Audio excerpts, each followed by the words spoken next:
So, let's have some reminders from last session. Riots were currently ongoing on Al-Badurrian. Oh Christ, I forgot about that. Yeah, that was the time, remember? Kuzco and Nazeem are interrogating the xenos. A particular xeno at the moment, in fact. Xenos tech investigation was about to start up. I assume that was Coatlmox handling that. Actually, I wanted to have a word with him and Magister Al-Badurrian about that as well. Coayah has successfully terrified Ferdinandia. Warp routes along Naxos Way are starting to get harder to traverse. And the pirates have become Gary's dynasty of rogue traders. I forgot about good old Gary's dynasty. Gary's World! Yes, heading up Gary's World, formerly known as Chime. It's a bit of a change in name. Just a little bit. Soon to be head of the Gary Stars. The Ibn Gary subsector. Oh no, Ibn Gary sector. The Garyist. Barryast. I can see all these other worlds, slowly being taken over by the Gary dynasty, rather. If they resettle the worlds, do they uncount as lost for our campaign goal? Probably not, though. I mean, Gary's world is now occupied, right? Yeah, it's not going to be paying tithe anytime soon. Well, I wasn't going to be paying tithe anytime soon anyway. We still brought the timetable up. How many more worlds can we lose? It's like another 8. We haven't lost any yet. Yeah, you successfully defended. We lose 10. We haven't lost any. But... Well, assuming that nothing's been killed when you're not looking. You never know. Duel, Shiv, Sebastopol, and Madragus might have just gone whilst you're not paying attention to the other side.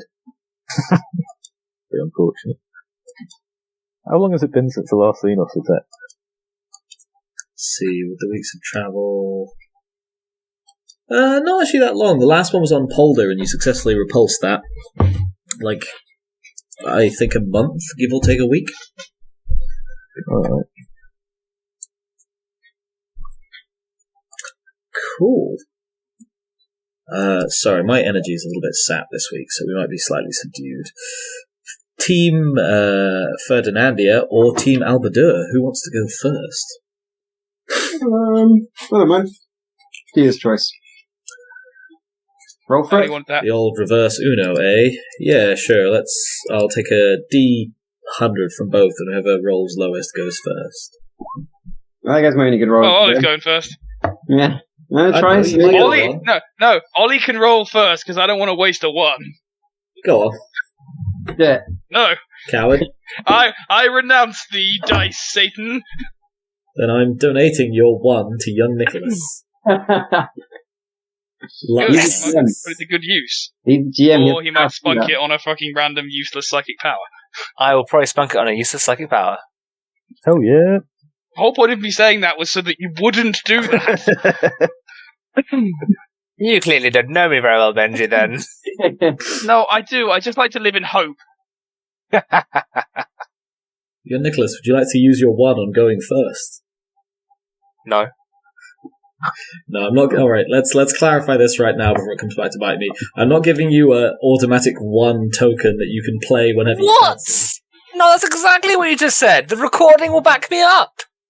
Yeah, not if I edit it sufficiently, it will. There you go. What harm could it do? Just let Nick have 1 free one in the bank. Come on. I'm giving him luck-wise 1. It expires at the end of the session. Just Come on. God. Just 1. You've seen how much damage you can do in 1 session. Hey, No.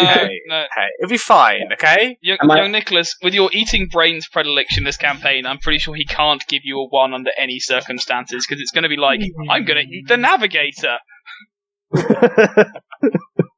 I think if there's one thing we don't need, it's young Nicholas learning how to navigate. That's just straight up typhus.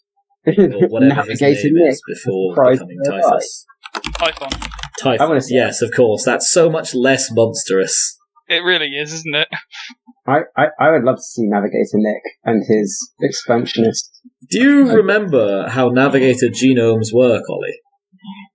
Not massively. They mutate you horribly, right? And they make Over you time, yes. Meaning Yeah. that if you give young Nicholas the navigator gene, he will slowly become a monster of a space marine, and I mean that Slowly become a literally, frog. not metaphorically. Yeah, eat the brains next. See what happens. Okay then. You can have my- absorb the navigator gene like that. I can try. You can But why? try, Please don't. that's true. Please give me a while. Right, let's place it for now. So, let's do Al-Badur then, as we finished off on Ferdinandia last time. What are we doing, Al-Badur? Your dominion has currently descended into riots, and middling Nicholas had earned his freedom from the proverbial noose with honourable fisticuffs.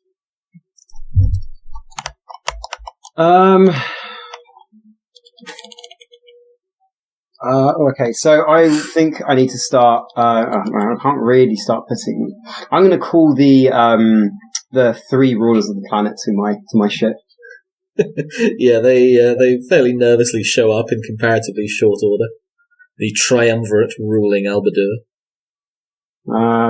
And I am going to demand them to find a way for unity, because if the xenos attack is imminent and does happen, either we will fall to them because we are a disorganized force. We won't fall, but I put the fear of their emperor into them. Or I tell them that if we find no hospitality, if it's not a hospitable environment for us, we shall leave. Clearly, we are not wanted on the planet. Find a way to make it work. A little voice at the back of your head. Yes. Leave the weak. And another little voice at the back of your head. Skins, skins, skins.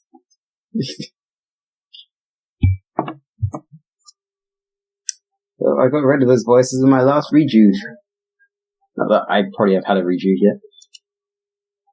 I mean, you've probably got access to them if you desperately want to rejuve. I don't think you need them. No. If nothing else, you age markedly slower than regular humans. I'm just doing it for the flex. In fact, at this point in time, they're not even totally sure if Marines do physically age meaningfully. They do, but they've got no evidence. How old does the average Marine get in In the Heresy, yeah. if you live longer than an average human life, you're considered quite old. The fatality rates are pretty heavy. So what's like the upper age limit? The upper age limit? Yeah. We don't know, especially as we're only just out of the age of strife / DOA. I mean, and human juvenile treatments are pretty good anyway, so we don't know. Do you mean who's the oldest? Yeah. It depends on how long your version of the Unification Wars are. The time period for the Unification Wars ranges between, I want to say, 100 years, and it's either 800 or 1,000, I forget, depending on your sources, and a lot of them are like arguable and interpretable. The oldest Space Marines only come in like right at the end, but that could mean the oldest Space Marines by the end of the Great Crusade are like 400 years old to they're just barely 210, which, for the record, in like the 41st millennium, 210 years old, that's like upper middle-aged for your standard Space Marine. That's like your sergeants are probably getting on for a couple of centuries is pretty standard. Whereas in the Great Crusade, Marines tend to be a lot younger. The casualty rates are a lot more intense. They're getting thrown into a lot more meat-grindery situations. Yeah. Also, it depends on your legion. Yeah, As massively Legion does 2, depend on your legion. we would be considered older than most Space Marines, but not old for our Legion, because we would be created first because we're Legion 2. Well, you're probably not that unold for your Legion. Remember, you've been going for a while now at this point. Yeah, no, we're not unold, but we'll call pace. Yes, sir. Let's call pace on Inquest. So you're shunting this off onto the terrified triumvirate, who look at each other aghast that this is their problem to solve now. Weaklings. Yes. Weaklings. I mean, I can offer services if they require any, but I don't know what I can offer them. But they can ask, and I can maybe grant them some boon or such.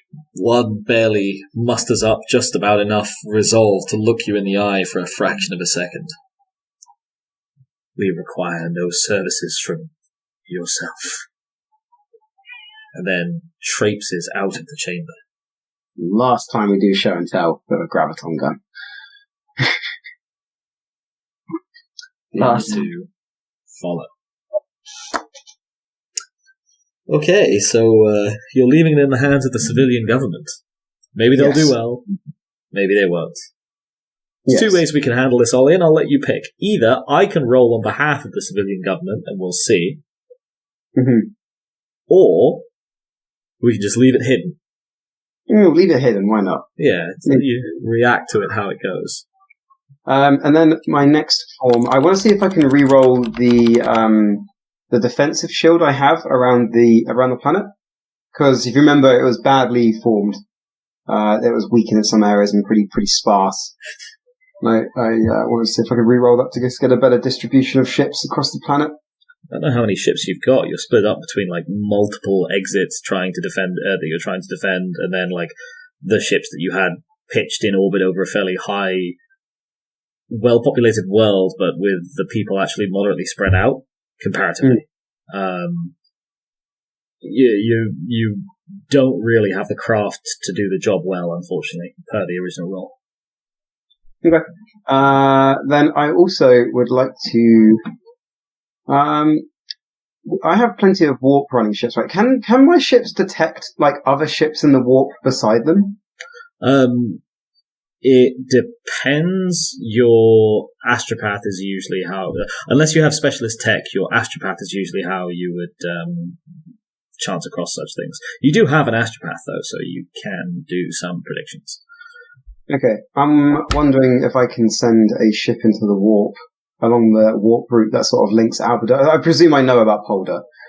I don't think you've actually been messaged, honestly. Okay. I don't believe. I think they've just kind of left you to rot on Al-Badurrian. Sorry, left you on guard duty on Al-Badurrian. I mean, I picked it. I'm going to send out first an astropathic message to Ferdinandia, and ask what the fuck's going on. It's fair. The reply arrives in, the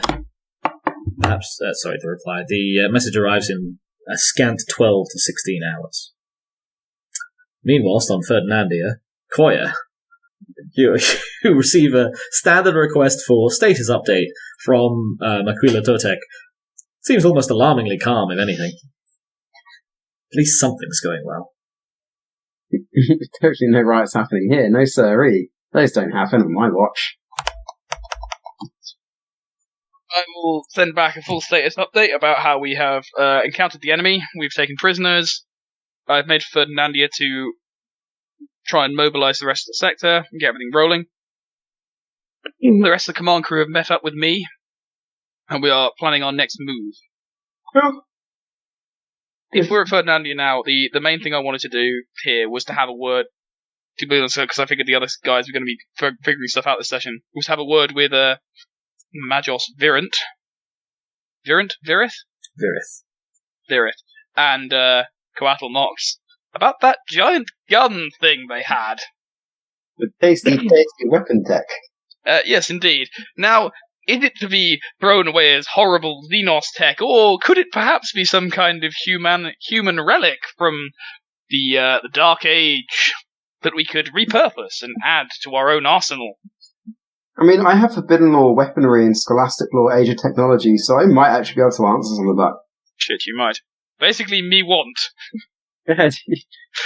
Macuiltotec is also right there with us with that one. It's like, well, that's a very good question. Are you mentioning anything about this in the reply you're currently sending to him?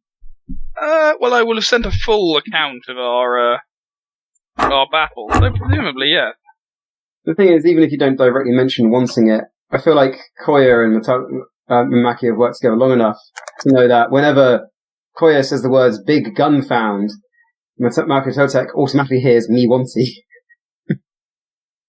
I don't know if Coayah's been that big gun focused. Maccy definitely has. Oh, it's more that I assume if the gun's being mentioned to me, and I imagine it's going to be worded in a way which implies me wanty. That's how I'm interpreting it anyway. Okay. So your reply arrives just after a day or so has passed, Macuiltotec.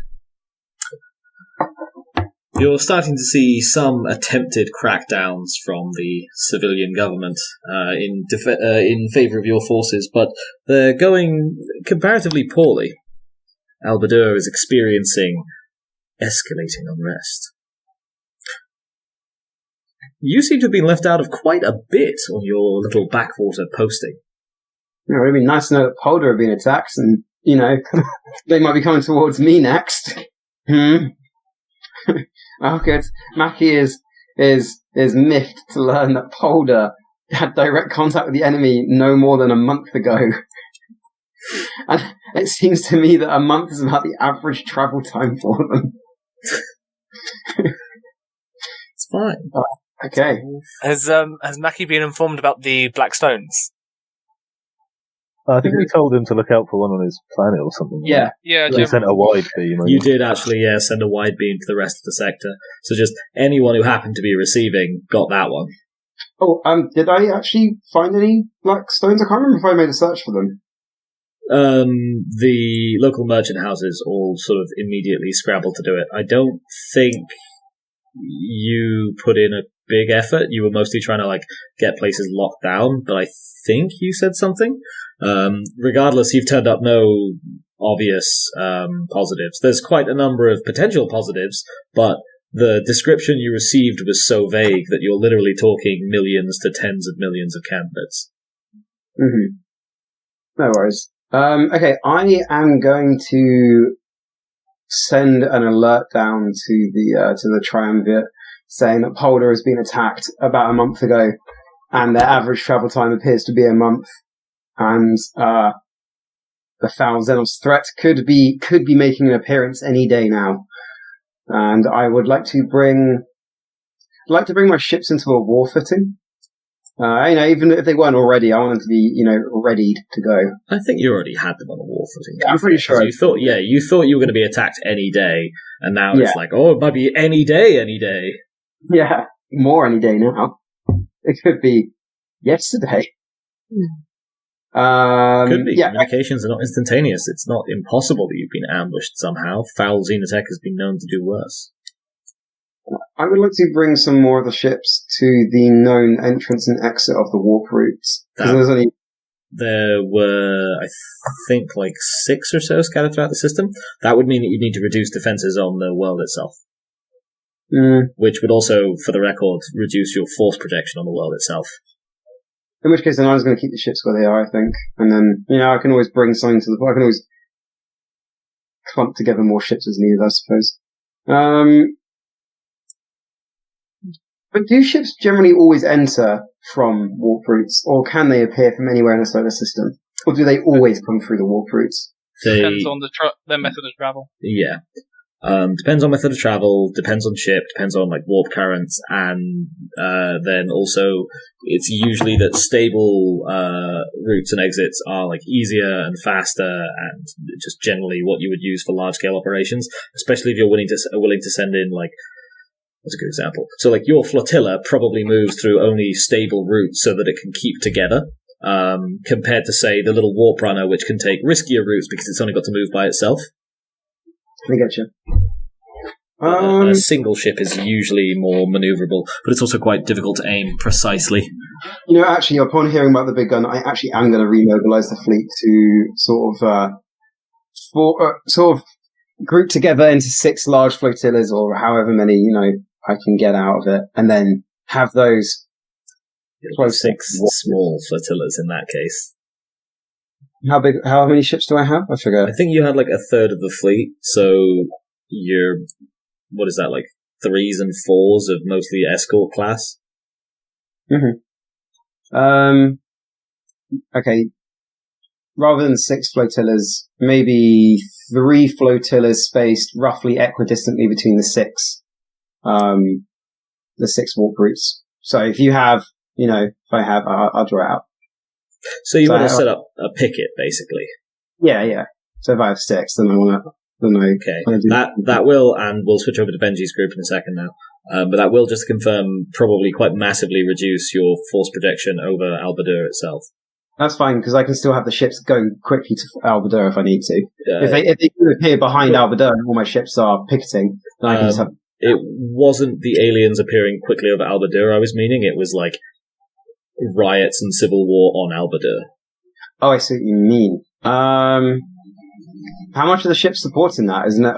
Most of it's now just dug in ground forces anyway. Yes, but their supplies are on your ships. And okay. also, like, ships offer a tremendous ability to redeploy between areas, as well as, like, immense fire projection if you need it. Okay, fine. One flotilla which maintains supply runs, and then 2 which are sort of spaced as equidistantly as possible between groups of 3. So something like that. Okay, I will take a Principia Bellicosa roll, please. Cool. I would be rolling that at 35, so I want to use my crew roll instead. Yeah, you can give the crew vague orders and have them plot it for you. Or can I do it? Ask them for a plus and get a +10 from them. No, we said you can't get an assist from the crew. You can get them to roll instead of you, but they don't have fate. Yeah. Right. 1d100, 40 under. So I only actually 1 degree of failure. I think I can live with that. I think you had the crew roll in your on your behalf anyway, didn't you? Yeah, that's what I was doing. Sorry. Are you saying you roll it, not I roll it? No. Like, you can roll it, just you have to live with that. The crew don't have fate. Oh, yeah. Sorry, yeah. You get me coming from. Yeah, 51's fine. 1 degree of failure. You do your best, and the crew does their best, and you're relatively happy with their composition. But looking at it, like, you can tell that it's going to strain the strategic situation on Al-Badurrian itself, but also, to your mind, what relevance has that if the system falls? You need to protect the world externally first and foremost, and if its people can't maintain some level of internal discipline, then what's even worth saving? Truth. Meanwhile, on the Obsidian Heart, in orbit over Ferdinandia, in a secret annex of the Forge Shrine, I believe Coayah, Coatlmox, and Manabi-Virith were meeting to discuss a secret matter. What do? Well, I want to discuss with the 2 honoured Magi. Magi? Either way. Yeah, okay. 2 honoured Magi about the technology behind this big gun that we encountered. And the general technological capabilities of the enemy fleet. Whether or not it's in any records, would this be potentially human-based or xenos-based? Do I have anything I could roll to potentially turn? I presume I'd have records of the battle. You do, yeah. The best I have in terms of skills is Scholastic Tech or Forbidden Mechanicum. I think both would be valid. You'd probably be looking at Ollie. What was your Forbidden Law? Weapon. So my Forbidden Law is Xenos and Weaponry. Yeah, Forbidden Law Weaponry would probably be your idea. I thought you had Age of Technology as well. I have Age of Technology, Scholastic. Or Scholastic Age of Technology would also work. Yeah. You can roll either one of your laws, Cread. You'll get a different result depending. Alright. Which one do you feel like? I'll go with Forbidden Mechanicum. Yeah, okay, let's see it. +0. Turns out they jacked that thing from the Speranza. It's the gun that fires black holes backwards in time. Oh, that might pass. What's my in? 40. Yay! 1 success, are you? So there are a number of myths and legends you learnt in your induction into the Martian Mechanicum that would cover this level of technology. But certainly nothing you've seen in Scavenger Xenos. This tends to be more the type of thing wielded by ancient or advanced Xenos empires, or the ancient humans of old. So there's a chance. And on Manabi's level, he looks... You've known him for quite a while. Coatlmox. And even though he doesn't have much in the way of a facial expression, it's more of a mound of tentacles, writhing and twirling. You understand some level of the Magos' body language. And he's unsure which way to go. His tech lust calls him one way. His orthodoxy pulls him the other. I'm going to say Perhaps this would be a better discussion if we could inspect it closer. You've got one roll here, Creed, to... I presume we've got telemetry from the battle. You would have, depending on what telemetry you're after. Well, sort of... Because we know what it did, but would we have any telemetry about what kind of phenomenon it was using to fire, what sort of pattern it was using to fire, anything that could give us a hint of what it is? You've got the hulk of the ship it destroyed. That'll tell you a fair amount. We don't, we left that there. Yeah, but you had it. True. And you did, like, a fair amount of post-battle analysis. I'm not going to say you took, like, telemetry on the battle and recordings, but in the month you were still in system... not the month, the weeks you were still in system afterwards, you didn't, fucking analyze or even search the ships for survivors or salvageable material. That's true. Yeah, we used... that's true. But just for Creed here, speedily, I will say... So, I'm going to give you one roll, Creed, to try and influence Manabi Verith. What would you like to roll, and in what direction do you want to try and influence it? Creed, do you have charm as a skill? No, but you have it basic, because I think I probably wouldn't Space go Marines. for charm anyway. Well, the way I was thinking of charm was we could charm him that if we could recover this thing, and it did turn out to be lost human technology, think about what that would mean when he gets back to Mars. Think about the position he would attain if his expeditionary fleet comes back with this mega cannon thing that can one-shot a cruiser. That's the kind of tech that doesn't get you in the inner circle of the Fabricator General, but it would probably get you your own forge shrine on Mars. I want to try and appeal to them more directly. Do I know much about this man's history? What did he do before he was on our ship or anything? What do you want to know? Just if he ever in the past made any neat discoveries or, something I can try and re-spark. Like, were you not the man who found blah blah blah and brought excellent Tsar to the Imperium? He has no grand history, unfortunately. Manabi Verith was, if you'll recall correctly, a fairly common Magos aboard your ship, who rose to his position as Magos Adjutant, mostly through accident of promotion. Someone had to get the position, and he was the most senior Magos who was already on site, so he got it. And then, past a certain point, it became convenient that he retain it rather than be replaced by someone else when everyone else was desperately needed elsewhere. As a result, he's arguably more than a little bit insecure over his own lacking status. Okay. Verith has never really accomplished anything of note. I only have Forbidden Law Mechanicum, but do I know general rules? Yeah, you're an educated Magos. So I use my knowledge to be like, part of being a Grand Magos is the thrill of explorating, which you did so miss out on. Perhaps if we could at least investigate this further and determine its true...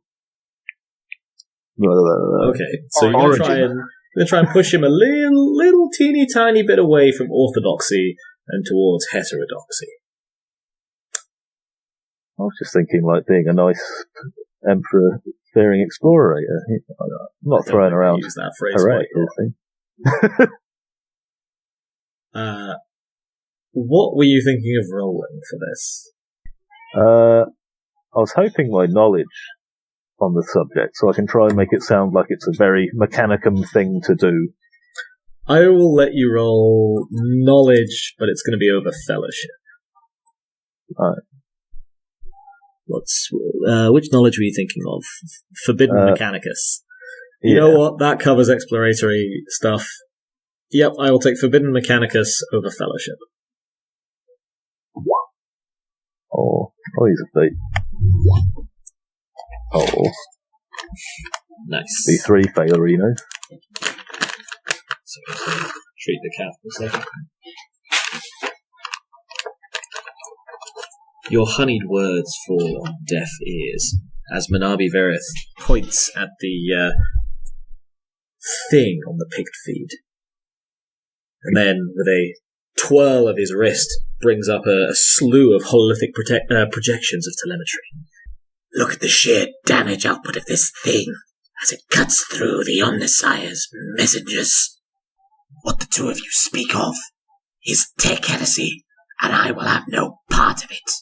I know, to be fair, I didn't speak of tech heresy. I came to him to inquire about what this thing was and whether or not we should destroy it. Don't drag me into this idea of giving tech heresy. Arguably a fair reply. He's not being fair with his accusations, because he's at least a little bit insecure that he considered it for a fraction of a moment. And with that, Manabi Verith charges out of the room, leaving you alone with Coatlmox. Other bloody questions. Oh, he's well aware that you probably had other bloody questions. His assistant Magos is sort of quietly edging after him. Oi, you! Stop moving. Come back here. God damn it, he's going to sound exactly the same.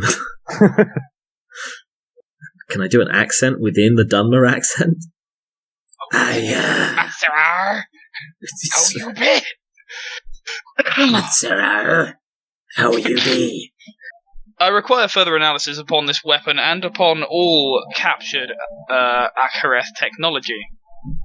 We must find weaknesses in the foul xenos and their methods.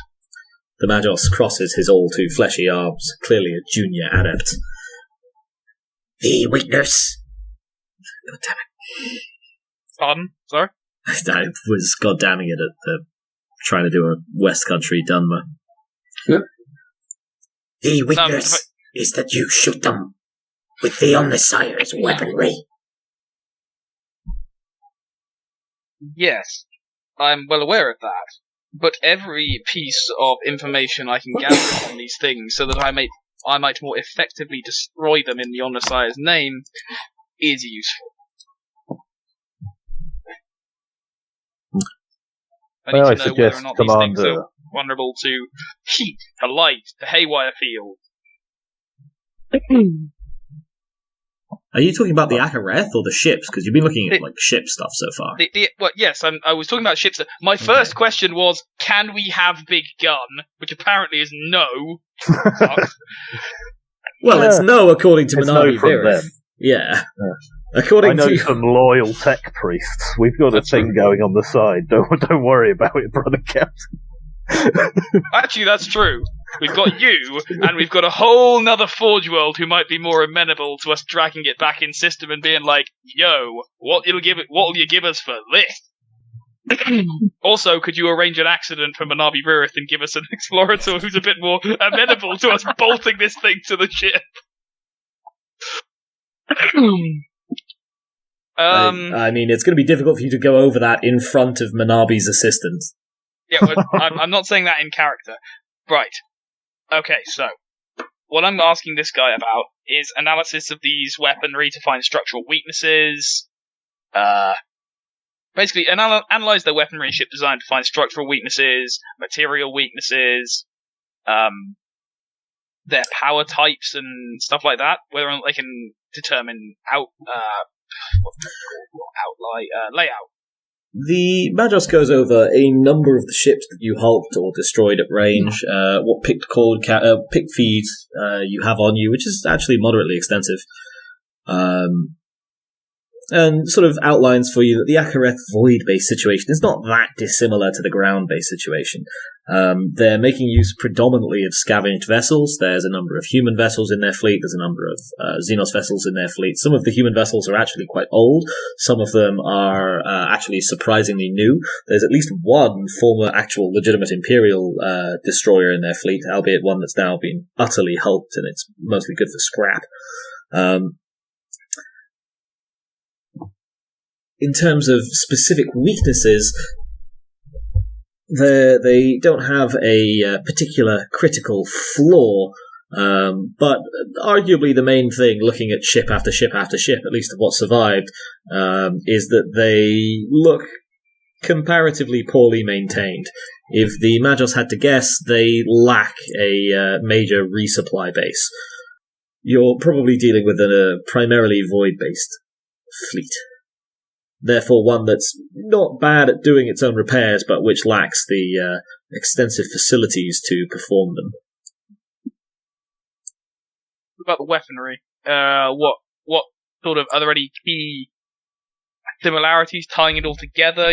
Types of weaponry. Are we looking at primarily energy weapon-based situation? With the range of ships that they're using, you're looking at a fairly broad swathe of macro cannon batteries, lance batteries of both las and plasma varieties. There's comparatively little exotic tech here.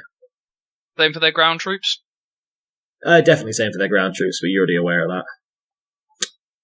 The Magos would like to be dismissed if you've had your fill of him. Dismissed. And with that, he much more respectfully leaves the room, but still quite clearly glad to be out of there. What's his title again? Do I call him Captain or Commander or... Benji's title in character. I believe I'm Tribune at the moment. Is how he's styling himself, yes. Tribune. Brother Tribune, while we are discussing, I'm curious if we could do some investigations of the local phenomenon as well. Those black stones we've mentioned in our reports. Of course. I think they may have something to do with keeping calm the local warp storms. And with war travel already worsening to Naxos, I fear some of the damage has already been done. I'm wondering if we could investigate effective ways to transport these black stones, see if we could use them to fortify some of our remaining planets. Although previous attempts has led to fails in the warp drive or extreme slowing of travel. Continue your experiments. Of course. I must admit, brother, that despite the honoured Magi's objections, I find myself unwilling to give away such a significant asset that capturing the enemy capital ship would present. I think we must make capture rather than destruction our top priority in any future void battles. Your Grand Captain is currently unaware of your ability to provide illicit second-hand black market tech priest services on anything other than a personal level. I can assure you, brother, I've already forgotten your title. Tribune. Brother Tribune, that we can find some Mechanicus. I'm just going to say that everyone in the command crew could just address me as brother because we were in the same squad together. Sure. I assure you, brother, that we have some loyal Mechanicum members remaining, and that should we really want to push for it, so be it your desire, we could probably see it arranged. Well, such a weapon, given its destructive power, should be put to the use of the Imperium. Indeed, it could be a valuable asset. I cannot help but think, brother, of the victories we would win were it mounted aboard the Obsidian Heart. We must be careful, of course. The foul xenos could lay any number of traps within the ship's superstructure when we finally capture it. But such is for another time. Sounds to a little voice at the back of your mind, Coatlmox, like tacit permission. Do it. Do it. Innovate. Overcome. Then again, okay. Excel. In service of this, officially I'm going to be looking around going, of course, we must tread the line of the holy cant of Mars at all times, whilst winking at him furiously. Well, this is before separation of powers, and he is a fully qualified Magos. If anyone's going to overrule your Magos adjutant, the only thing technically stopping him is the support of the rest of the Mechanicum. If he feels he can provide that, then why shouldn't you have jurisdiction over them? Nothing bad can come of it. We shall capture this weapon as part of the Astartes, and thus it will be out of the hands of the Mechanicum itself. Exactly. The Imperial Army is not under their jurisdiction. And brother, do I have permission to take some ships back to Quantus Voluntway to begin my experiments with the Blackstone? You have permission, certainly. Excellent.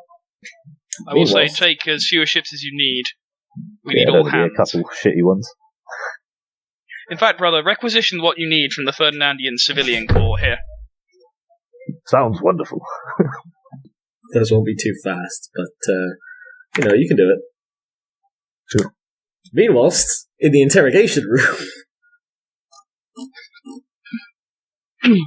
Nazeem and Kuzco, what are we doing?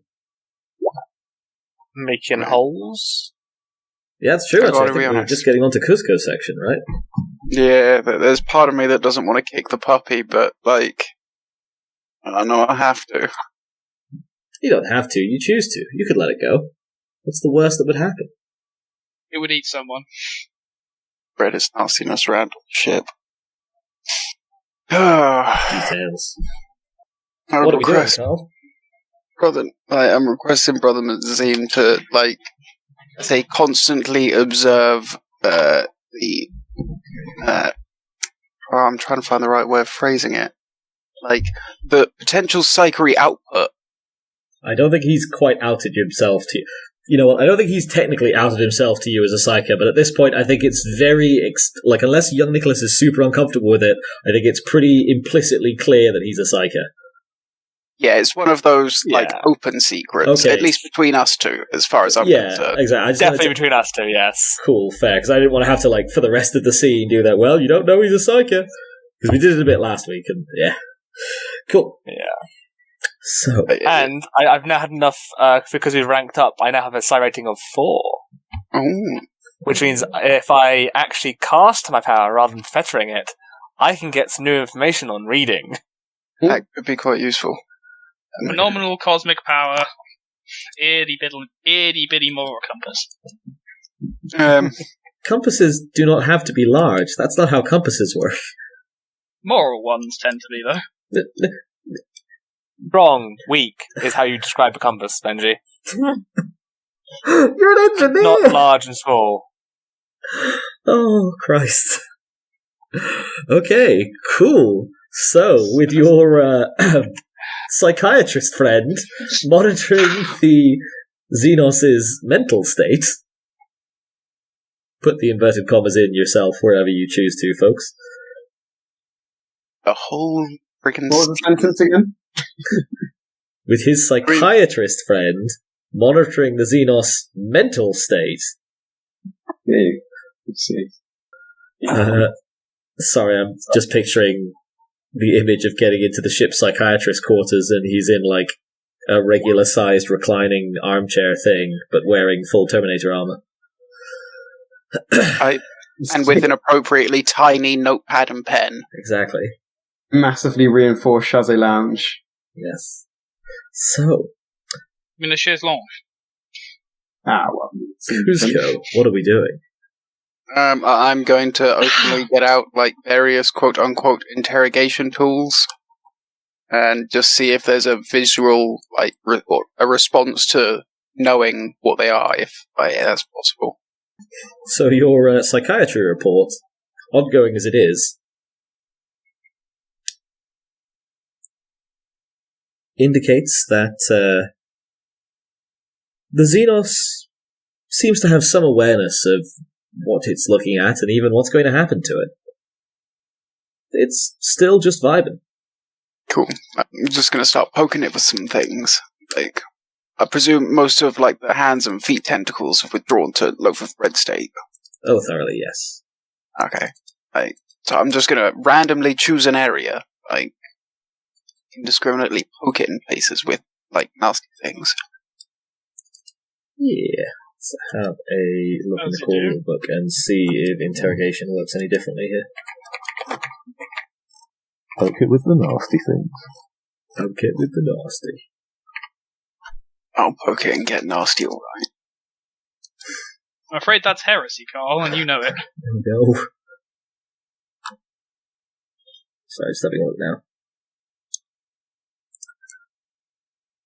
Okay, we've got some pretty standard-ish rules, looks like, for this. So I will take an interrogation over willpower test versus the Ak'haireth. This is opposed, and I'm going to say you get a -10 for not knowing the alien's language. Arguably it should be harsher, but in the name of, like, not completely invalidating your ability to torture aliens, we're going to keep it at a -10. Yeah, no, I was gonna say there should be, like, a certain element of, I'm going to fail this repeatedly, and the willpower is more that I can not go insane from the repeated failures, because I've got no idea if this is working or not. Yeah. Ha! Yeah, I'm gonna fail that. Sure you want to keep the 94? Oh, I'm certain. Oh, man, if it wasn't for that -10, that's a degree of failure. Let's have a look and see how the alien does. Motherfucker. Also a degree of failure. Oh. But it is at a worse degree of failure. No, they're exactly equal. Oh, damn. So it says what happens if either wins the opposed test. Oh, but neither did, which means, I guess, round 2. So, day 2 of the torturing after the first day's assaults yielded essentially nothing. Break out the bigger poking stick. He has not responded. The beating shot. Can I assist with my reading to say, like, that's working, that's not working, like, they're feeling slightly worse, they're not feeling quite, they're like, that feels worse to them, that feels better to them, sort of thing. How many emotions do you get with your... How many emotions do you get with your feeling? 3 strongest. 3 strongest. Yeah, okay. If it was only 1 or 2, I would say probably not, but 3 I think would cover it. Sure, I'll give you a +10 for your Nicholas. Do you want me to cast it, or you're saying it's fine? We'll just let you have it. Cool. I'm gonna add in this time, throwing in various insults, and, I assume that it doesn't know what I'm saying, or at least I'm not effectively insulting it to it, but to me it makes me feel better. Yeah. Lets you get more into the character of it, dehumanize the alien. Yeah. What feelings could it possibly have, after all? Exactly, it's just like a loaf of bread sponge monster. Well, that seems to work quite well. Dos? If the +10 and -10 are cancelling out, then that would be 3. Okie dokie. Alright, come on, you ones. That's no 1. That's a lot of failure. Alright, in that case, you get 3, you get your DOS +1 questions. I mean... 4 questions for something that I can't communicate with. We'll say they can be anything where you could feasibly make the answer out via feeling. Do you need the loo? My feelings, yes. Yeah, I mean, because I know that it can't be, like, done by feelings, but I really just want to do the typical, like, what do you want? Who is your leader? Where are your people? You've got, to be fair, days, even weeks to work with, and you did get, even against my strongly implied advice, terabytes and terabytes and terabytes worth of reports on these things, including ample video and documentary footage. You also have the luxury of having a shit ton of supplementary staff who you can just sick on finding appropriate images for you. You can essentially acquire like a selection of 30k PowerPoint presentations on different topics, and then sort of flash these at the alien as you're stimulating it, whilst trying to pass some level of response from it via your attached psychiatrist. Yeah. That was just Ical stimulating the alien and stimulating it the wrong way. Oh, Morty, so it's okay to kill it, but you can't check it off? Exactly where my mind went. Where are all these tiny little tentacles coming from? Why are they wriggling so? I don't like this. I'm gonna have this thing purged with fire. We've discovered that doesn't work. I'm just gonna add more fire. Well, it doesn't work very well. Asbestos will burn if I throw it into a promethium reactor. He's not wrong. It doesn't work very well, but you can keep doing it. And if you're that intent, then yes. Anything will burn if you try hard enough. Try thermite. See what happens with that. I mean, there is always the traditional... If it didn't burn, I was going to throw it into a sun. The traditional Jovian punishment for stowaways, which is you put them in a suit and you put them in, like, the end of the engine, and then you fire the engine up. Oh, like, that sounds like... I mean, I'm not sure if I'd rather that or keel hauling. You'll die instantly with that's not a punishment. Straight up instantly. Yeah, no, it's very much a punishment, but it's a traditionalist punishment. It's not about being cruel, because you'll just die instantly. Depends on your engines, the to build be up. fair. And yeah, there's the build-up and the waiting. Right. And also sometimes you do want to kill people quickly. No, I mean, Anywho. So, 4 questions between yourself and young Nicholas. yeah, I'm conferring with my co-counsel. Oof. Is young Nicholas always in legal roles? Because, I'm tempted to try and get as many pictures of the planets in the sector to see if we can get a response on, which planet may be next, sort of thing.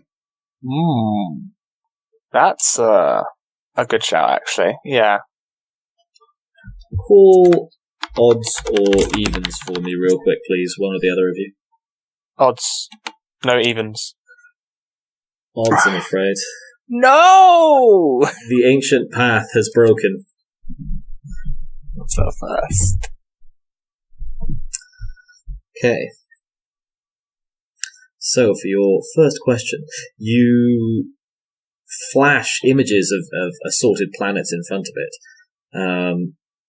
You get the strongest reactions for Teguantis and Volant and Bountiful, worlds that you already know have been attacked. Likewise for Polder. It doesn't seem to have any particular reaction to Naxos or Barast, though. Nor to Ferdinandia or Ghoul. You do get one for Hesperid. Next question.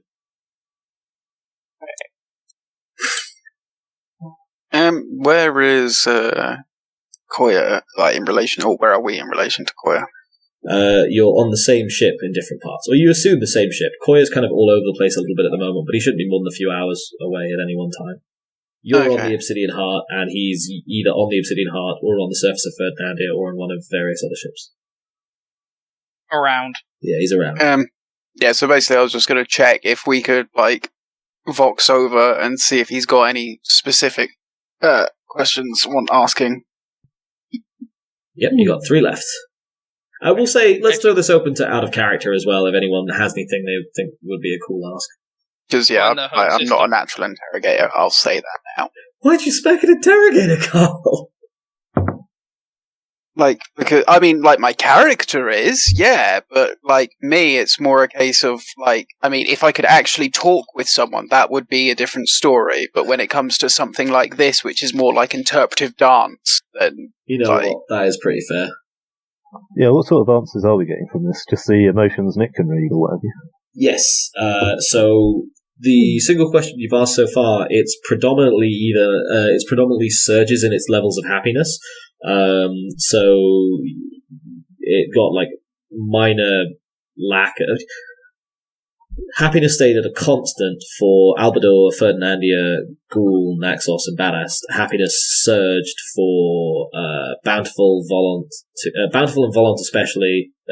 Bountiful and Teguantis especially, but also for Volant, Polder, the world formerly known as Chime, and Hesperid. Alright. Have you showed him any of the Kravask line of planets? That's a good question. Have you? Yeah, to be fair, I said sector, they're different not raising, but they're technically 2 different. Yeah. So I guess technically no. You quickly flash through some stock images you have of the Kravask, of the Corwood Raitling subsectors worlds. You don't get any major surges on that side yet. Alright. That's slightly reassuring, I hope.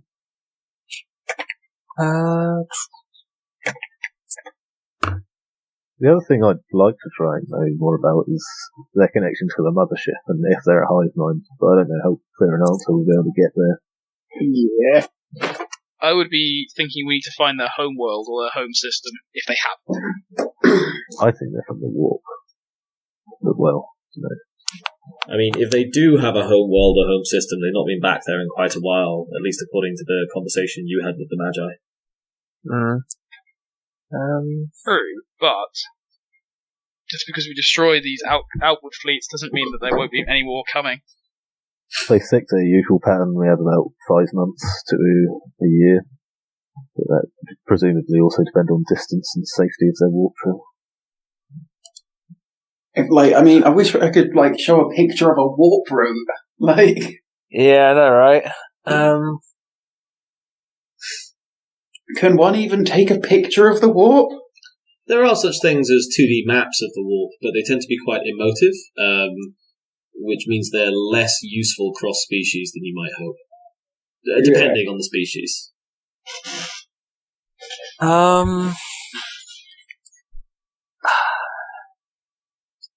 To ask, we need to stop them. We know that fire isn't very effective. We have picked footage, right, of what happens. Do we have picked footage or do we have telemetry? Oh. Sorry, I've got a cold. Of them attacking planets and killing humans, right? Yeah, you've got both. I mean, I don't know what telemetry you have in that circumstance, but whatever there is available, you'd have some from Holder. So ask it about that kind of shit. What are you hoping to get out of this interrogation? Yeah. Well, because if you're just going to identify can they kill people, you've got video footage. Oh, if we show footage of them themselves getting killed, then they'll be able to determine if it feels any sort of loss when it loses comrades. Are you asking that question? I don't know if it's worth asking. My suggestion was more: are these things like orcs, where they think it's a game and it's all funny? Are they being controlled by something being made to do this, or are they genuinely thinking this is what they need to do? So we're going to determine if there's intelligence behind. Basically, yes. What were you going to say a second ago, Ian Nicholas? I've forgotten.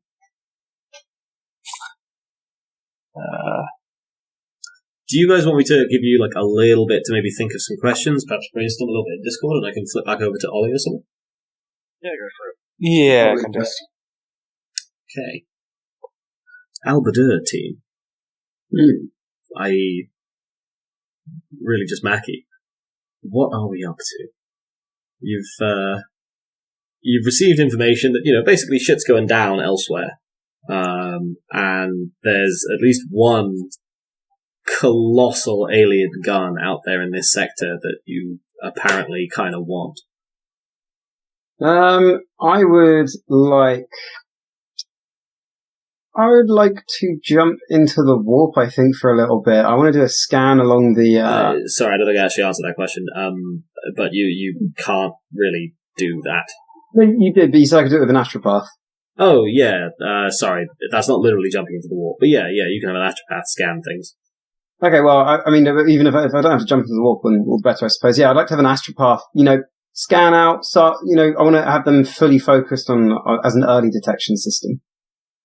I want to see if they detect anything. Okay. You sort of take your astropath off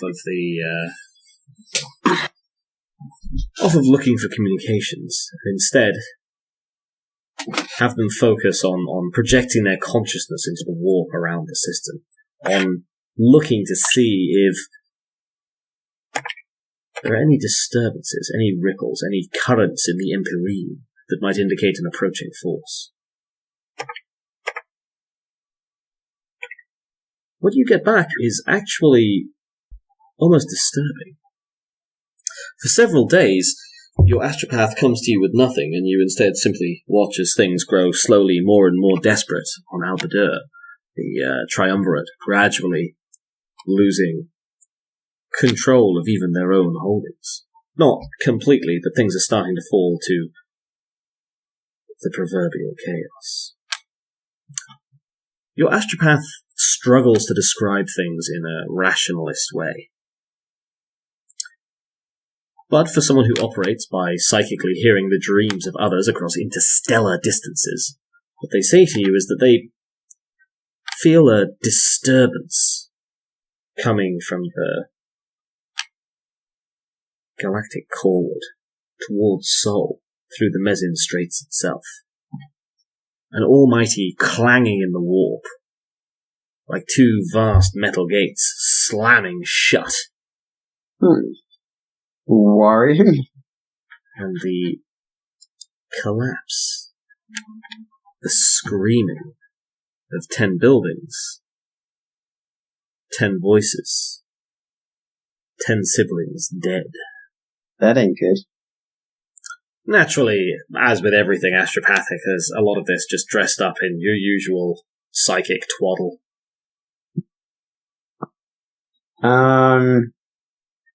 Cool. I'm going to have the astropath type beam that over to Ferdinandia, and then go back to resume, and then resume the search outwards. I don't know if there's much I can do about the situation on the planet itself, because I don't really want to create I don't really want to put in martial law, but it sounds like it's kind of already beyond that point anyway. That's more or less what the Triumvirate tried to do, and it's not going super well for them. Though that's at least taking a little bit of the pressure off of your own army positions. So the Imperial Armed Forces are having a bit of a better time securing their own fortifications and making sure they're set up, because some of the more major local fortifications and hubs are starting to collapse beneath the weight of civil pressure, as everyone panics at this incoming alien apocalypse that they're all trapped here for. You've been deliberating for just a day or two when you are alerted to a high-priority situation. A member of the Triumvirate has been caught trying to flee the system on an outbound Chartist freighter. Oh, well, this is going to be good. Cool. I presume he's caught and thoroughly caught and turned over to your custody.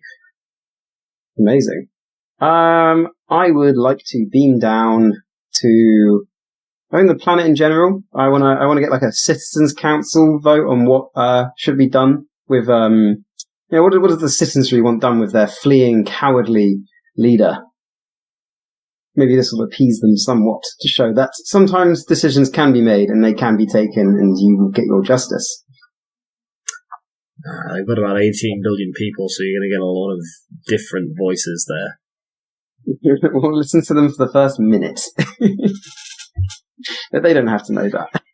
I'm going to say you basically get everything, every possible conceivable response you could want, you get, and also most of the ones you wouldn't want.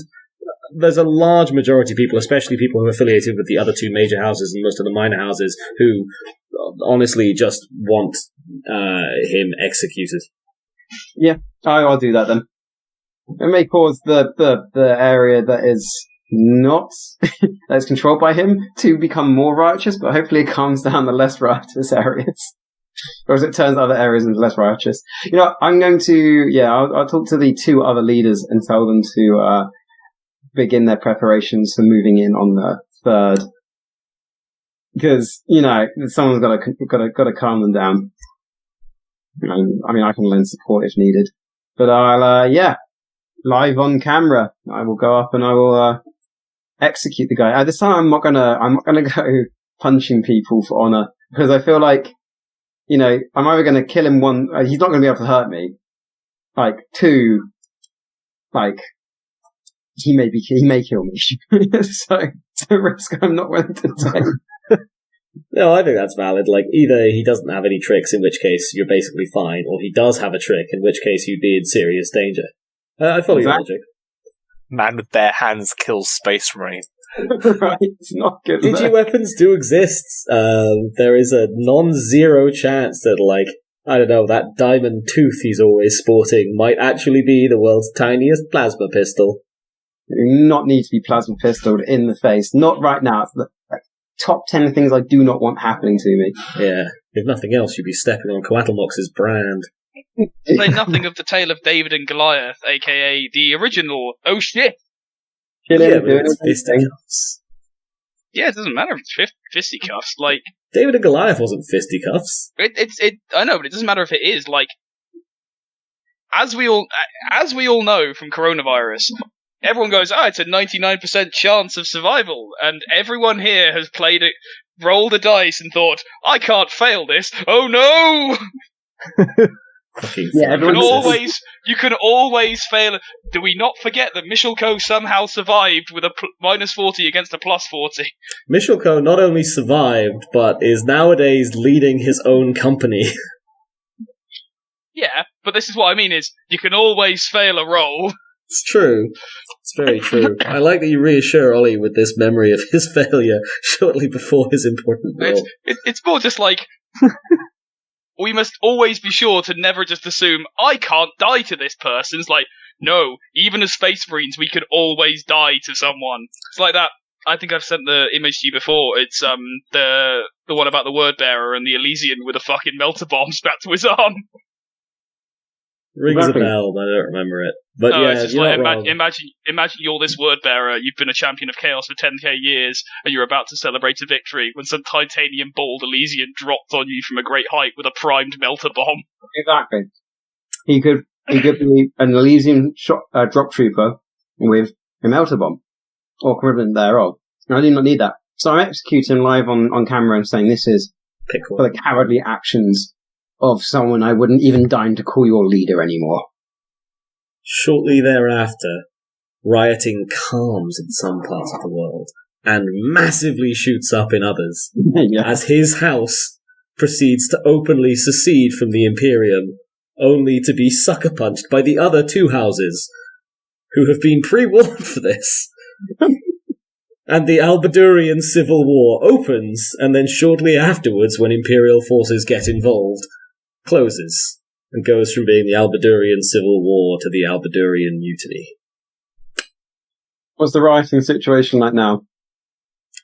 Ongoing, but markedly less. The appearance of soldiers and shooting in the streets, as well as the violent coup, has not calmed things, but made them tense in a different way, and people have at least mostly sodded off. There's quite a number of minor and even major cities where rioting's either still massive or at least moderate concern, but you've successfully booted the problem far down into the future timeline of something someone else will have to deal with over the coming years. I'm going to open up, I guess, recruiting stations. You know, in case people are running low on food and supplies, they can have family that can join the Imperial Guards, the regiments that are down there.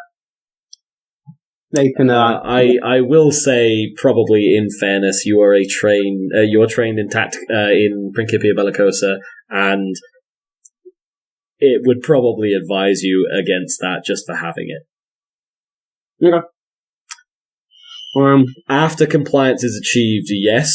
During compliance, you do not arm people who were just rioting against Imperial control. It would be less the rioters, but yeah, that's fair enough. It's not easy to tell who's who, is the thing. Yeah. Okay, in which case then, I don't really know what else I can do apart from sit and wait, really. You continue to sit and wait in your long, lonely vigil. I guess I send out another type beam to Ferdinand, being like, hey, any more info, any more updates? I don't have to have a response, because I've already heard everything. I know what's happening. Yeah, I was about to say, at this point, would we have informed him about our findings with the alien? Not really. Well, not really, but only because we haven't had the other three questions, so we don't know what's going on there. And on that subject, should we switch back over? Have you got some questions for me, Carl, and you, Nicholas? I've had a thought. Oh, that's like home system.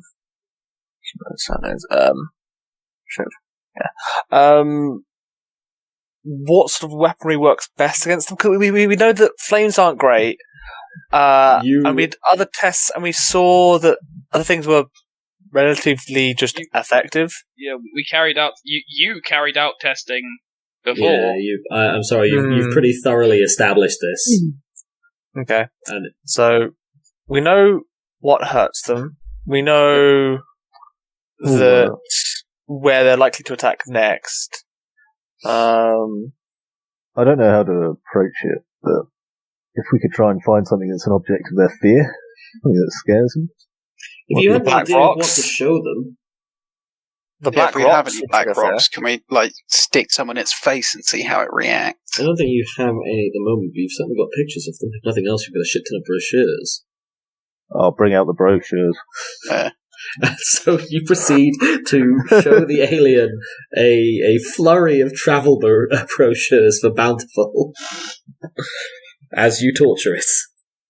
The alien writhes and makes an unpleasant gurgling noise.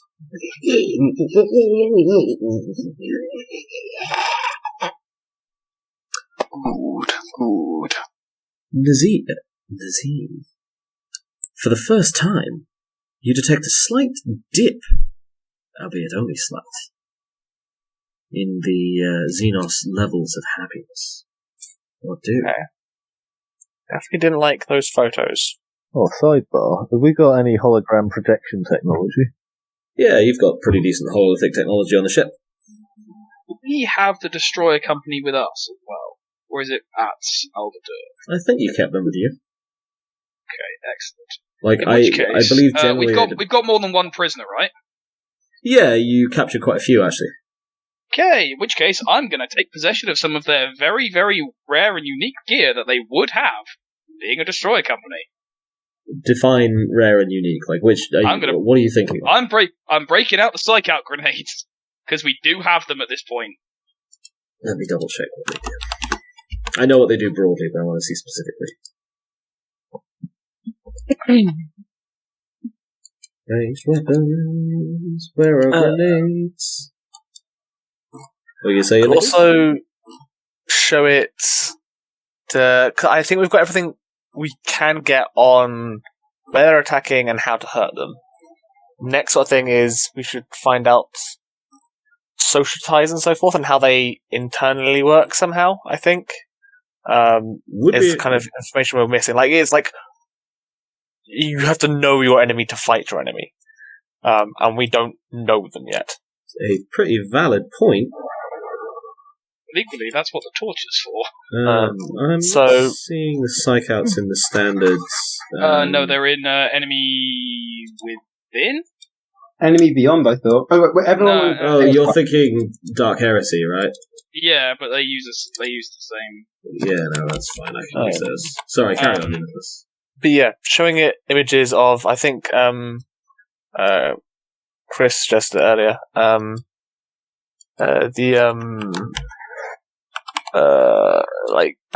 pictures of its allies dying and so forth in combat, and see how it reacts. Some really nice, tasteful, arty shots. Use some of the old Dutch angle. Got some of that. Maybe if we can double whammy this, can we compare that to a reaction of, say, a photoshopped picture of their mothership looking damaged? I think those would be separate questions, and you've got 2 questions left. Right. What's the first question you asked? And the second one? Forgot. Well, that's up to seeing it. We got a hint of its next target, potentially. Yeah. Hesperid. And it's afraid of the Blackstone for sure. Yeah. So I've got 2 left. You didn't get fear, you got its happiness went down for a bit. Okay. Are they generally exuding just an air of happiness then? Yeah. Yes. It was described as the same emotion your dog gets when you arrive back after a long trip away. I remember that now, yeah. Everyone was like, happy Nurgle. Yeah.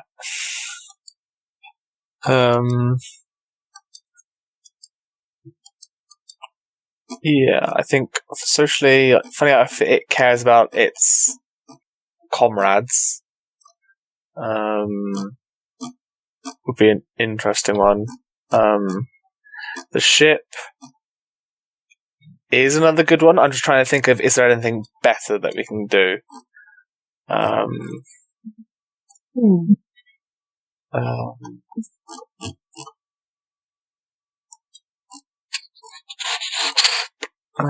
Carl, any input? No, I mean, ultimately, I say, like showing them combat images, and seeing how it reacts to various scenarios would be useful. But, as a final question, I mean, I don't know, sure, show a picture of, the mothership, if you will, and see if it, wants to go back or something. I think Nicholas was saying show it shocked the mothership, but it's been destroyed picture. That was Creed's idea, yeah. Oh, sorry, Creed. I think images of its combatants dying, and then the mothership damaged. I think because the question is, I've now looked at the psychiatrist. what are its feelings towards like the overall higher mind ship stuff? So is that it's sad to see it damaged? Because I get a few feelings.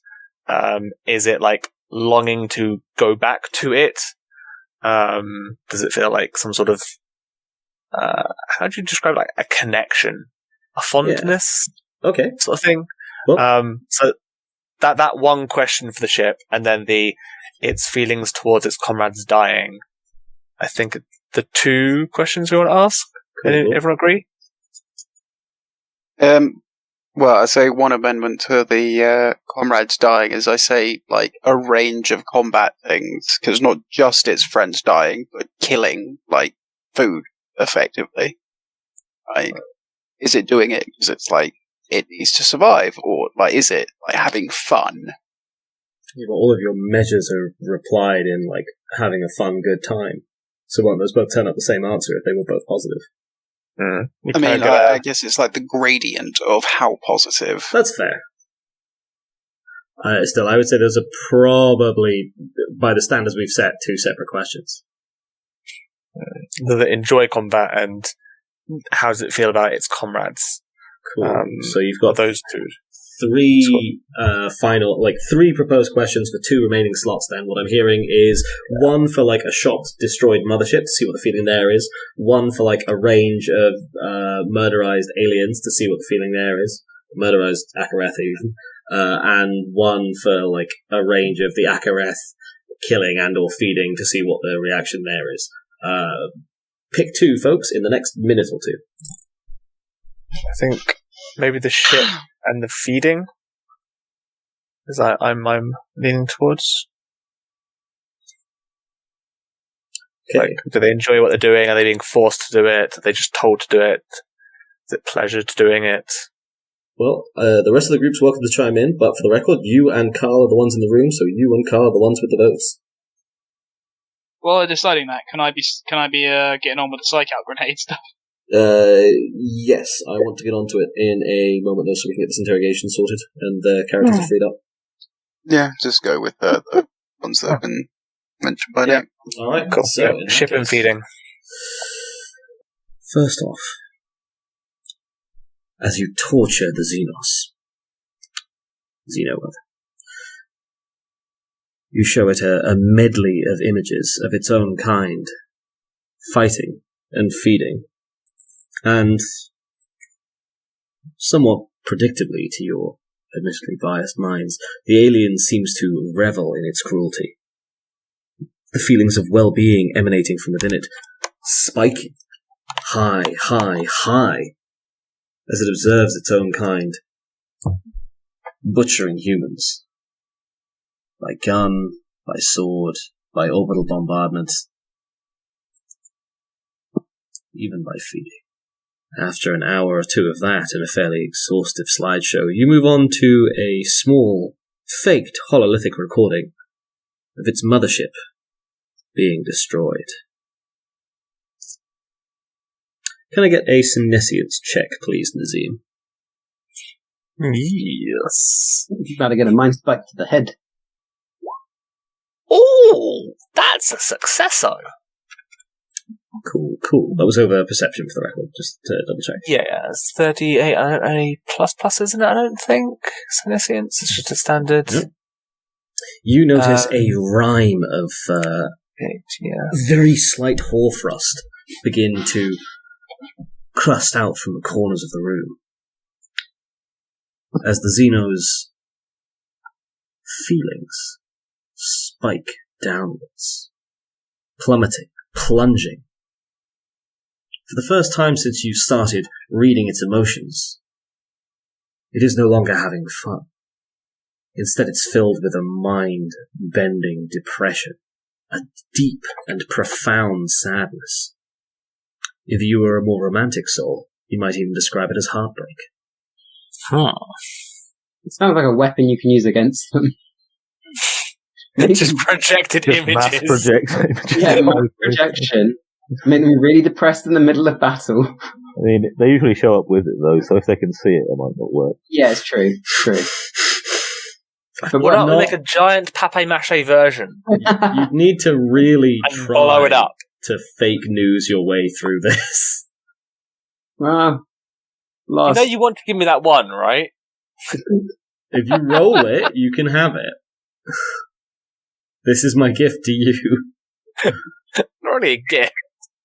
Meanwhile, in a different interrogation chamber, Coayah, what are we doing? I'm having one of them separated from the group, put in a sealed chamber, and then I'm tossing a psyck-out grenade inside after it. They are kept in separate chambers. You've seen them work too well cool. together. In which case, I'm just gonna open one of the doors, toss a psych-out grenade in, then close the door and move to the observation bit. Sorry, Nicholas, you're echoing quite badly. Oh, my apologies. All right. Let's see what this does. I'm melting. Melting. So a psych-out grenade disperses a cloud of psi-refractive particles, which disrupts a psyker's connection to the warp. For a moment, after you arrive in the interrogation room, nothing much seems to happen. The alien sort of potters about in its smallish cell. And then, perhaps 12, 3 tentacles emerge from it at once, grasping in all directions, and it spasms, the loaf of bread seeming to twist around the center. It sways, staggering in first this direction, then another, and then seems to shrivel, wither, and collapse on the floor before a rent opens in the side and outpours a small globule of yellow bile. It closes. Examples of this file before, or is it? You have not. You will have seen some.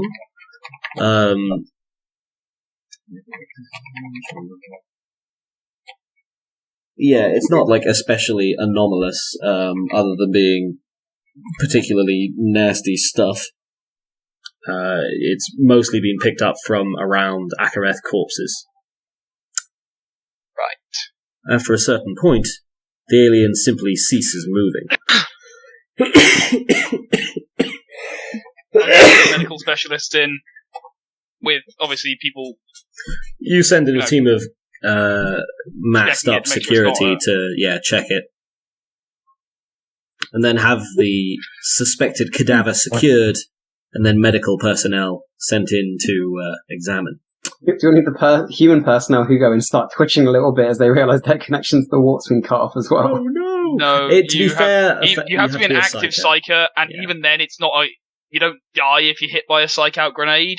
It just messes with your connection to the warp. Oh, no.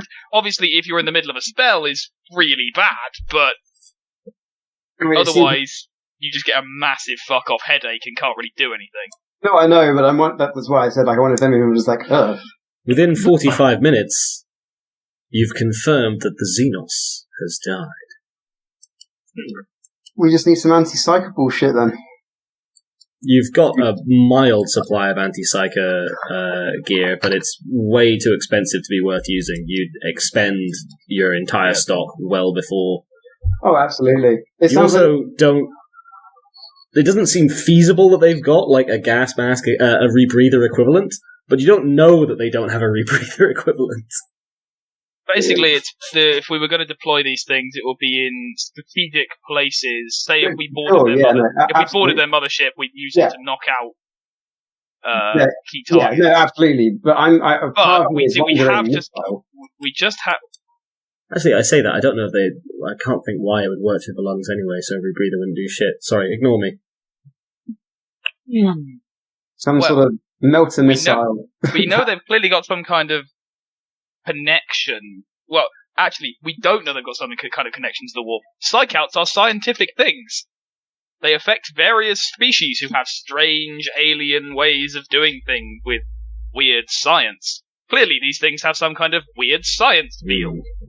You stroke your chin as you go over this, almost running into your lead psychiatrist and Medicae. as the two of you move towards each other to swap conclusions. What do, folks? What have you found, brothers? It don't like when things go boom.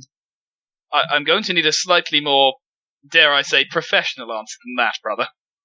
Yeah, I'm gonna give like a full report rundown of the methods we tried, the results I'm sorry, we encountered, and highlight.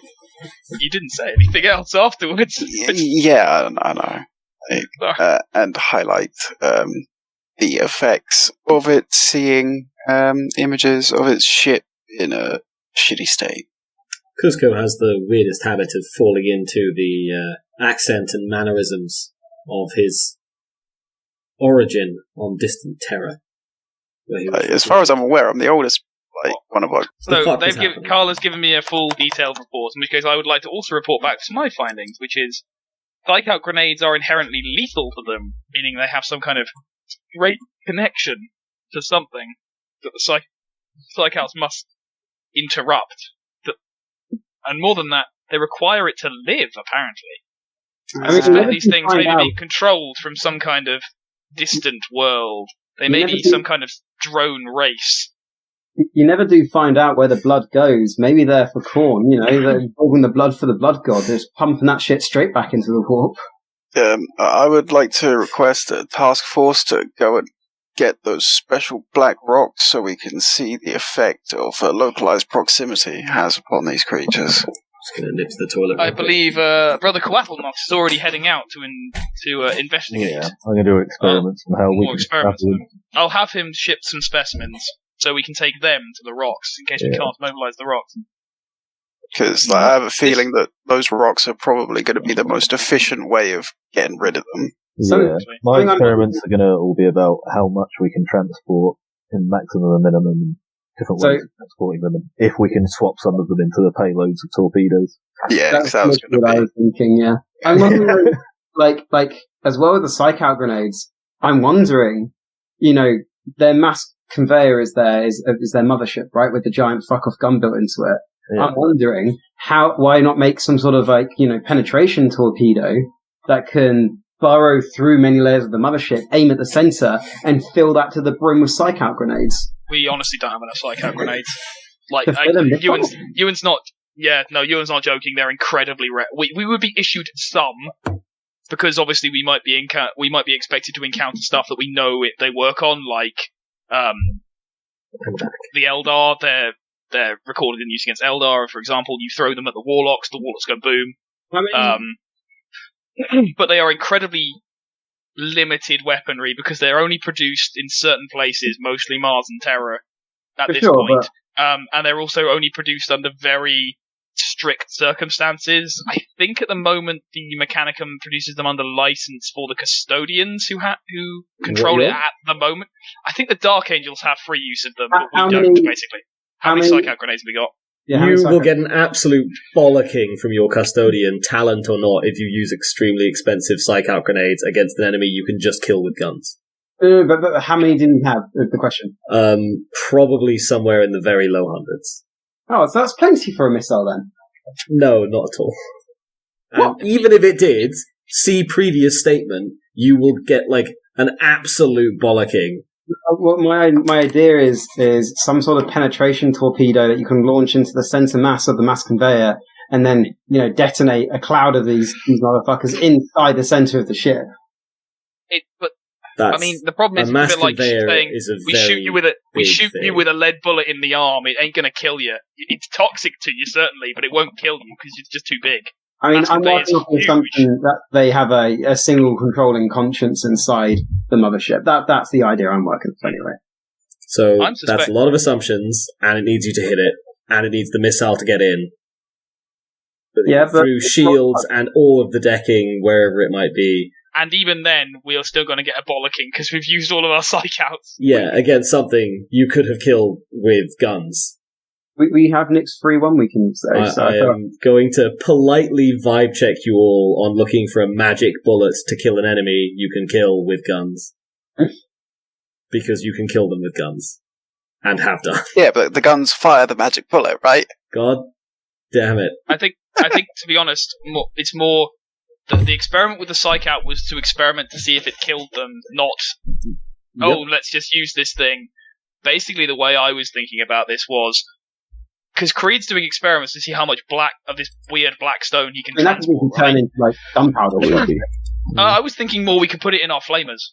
Because the flamers shoot a plume of promethium, and if the promethium doesn't melt it, functionally we'd be firing the blackstone dust at them in the flamers. Yeah, and if the psych-out grenade kills them, presumably blackstone dust in the flamer would just evaporate them as we went past. I mean, it depends on I know this is a role-playing game, so not massively based on realism, but I would have thought, like, you might end up changing the properties of it so much, and however hot promethium is, it might entirely change it. That's why we experiment, I suppose. Yeah. I mean, like, if you're going to put it in a dust, just pop it in an aerosol can. Yeah.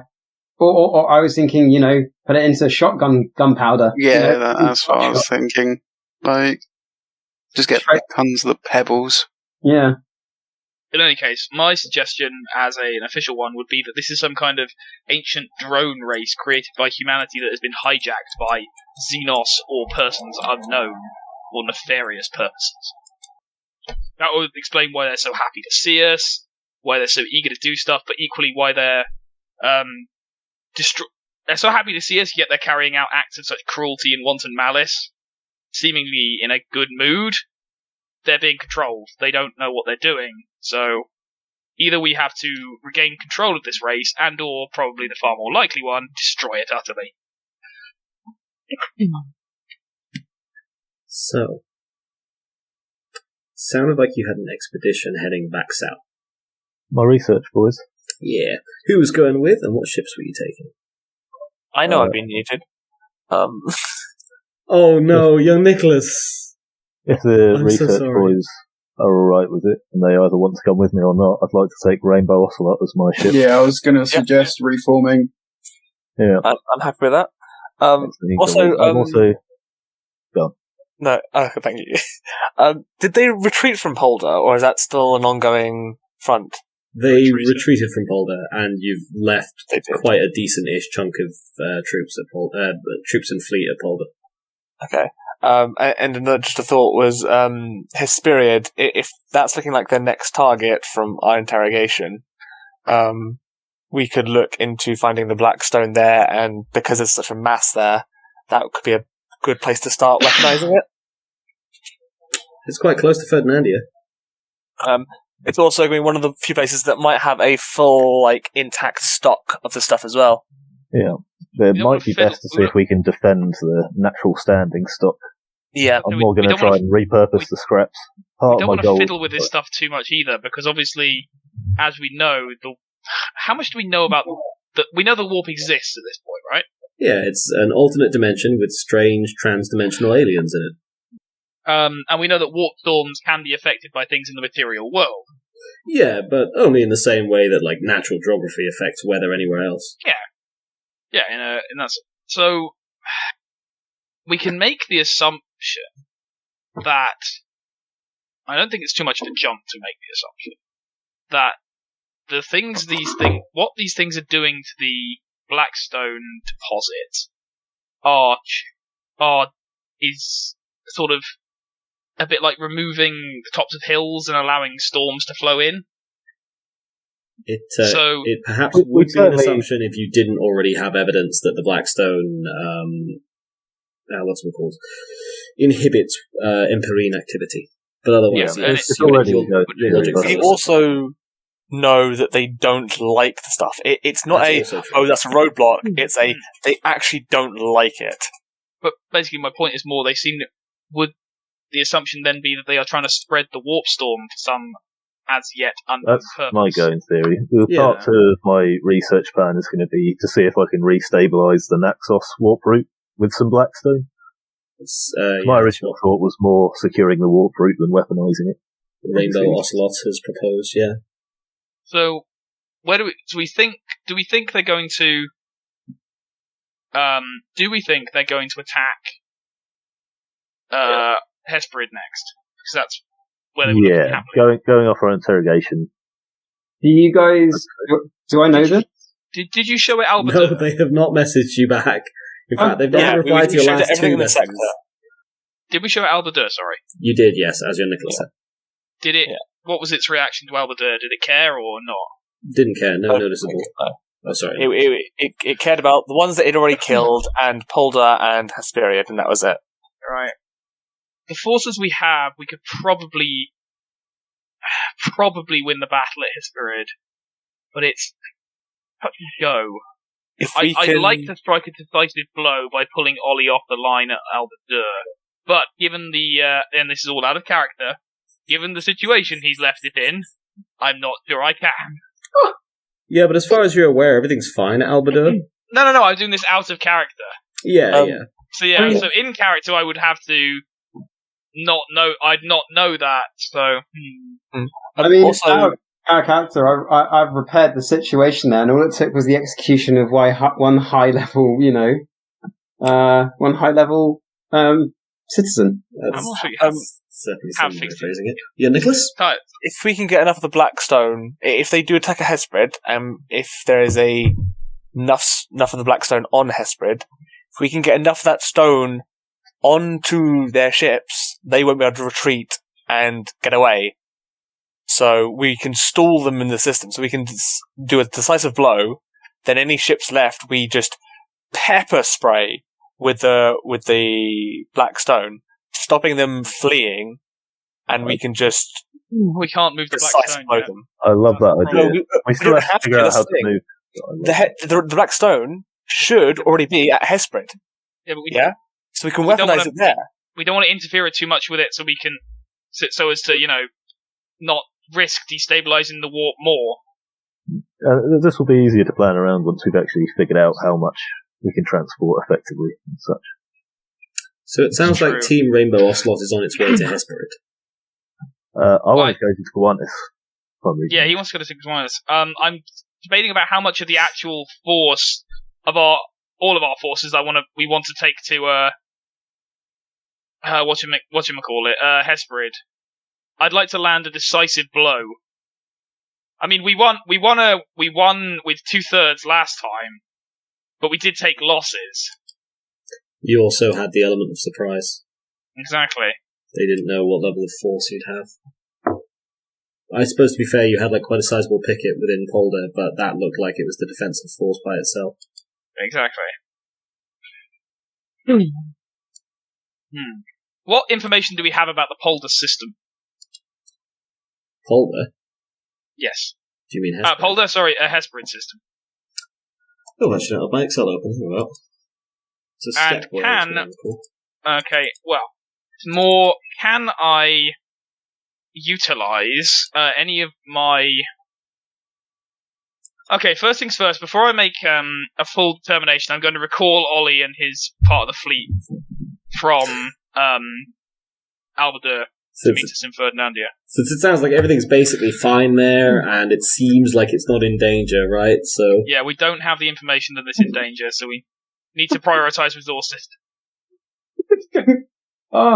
Just to the people on the planet, I set down warning of an alien threat that never appears. Fuck off after causing a civil war. Well, and then potentially never come back. It's up to you how much you want to fuck off. You could, of course, leave a fair amount of Imperial Army forces here, but you were recalled. So... I will send a direct line back to Coayah saying, I feel like I should probably keep some sort of Imperial presence here. An Imperial presence. I need the ships and I need the Space Marines. Okay. In which case, then I'll ask if you're happy for me to leave several supply ships, just so they have an easier time doing, supply runs and moving soldiers around the planet. And should I leave the entirety of the Imperial people I've already got garrisoned down there? Should I just leave them? Do you need the soldiers? That's the vast majority of your army troops. The ones that you have with you, which was a fair-sized portion of those the fleet had. Okay. What do you think, Claire? Are any of them suited to boarding/void action, do we think? Probably a moderate number. You had something like a third of the fleet, so unless you completely stuck in with just numpties and the remnants of the Solian Salutaires, then he would have had a decent amount. I will say leave a force capable of defending the world from local incursion, but do not leave anyone who's trained in void warfare and or boarding action. Carefully worded that. Metagaming? What metagaming? Is it metagaming where he's going? Is it metagaming? You've danced carefully around metagaming. He's also been going, maybe I should leave some forces here. Well, let's be fair. I think that sounded to me at least more like I should leave some forces here, right? They're like quiet bluffing through the intermediary of his astropath. I'm straight up to say, like, I feel like I should leave a token presence there, otherwise I feel like more riots can start, and also it's probably a good idea, just in case they don't end up attacking Hesperid. Are you using this more riots phrase? Oh no, I'm not saying more riots are coming through. More riots? I meant small pilots. We seem to have many small pilots on this class. These pilots look very similar to the pilots we have at Krusty Burger. Yeah, they call them shakes. Okay, so I will take, I don't need to work numbers, but I'll take enough of a force that the world can still be defended from the local population. That would probably mean leaving the majority of your army troops. I'll take half then, I think. I'll take half. Okay, so that'd be leaving equivalent to about a sixth of all of the army troops in the fleet on Al-Badurrian. Yeah. And I will let the Biomviet know.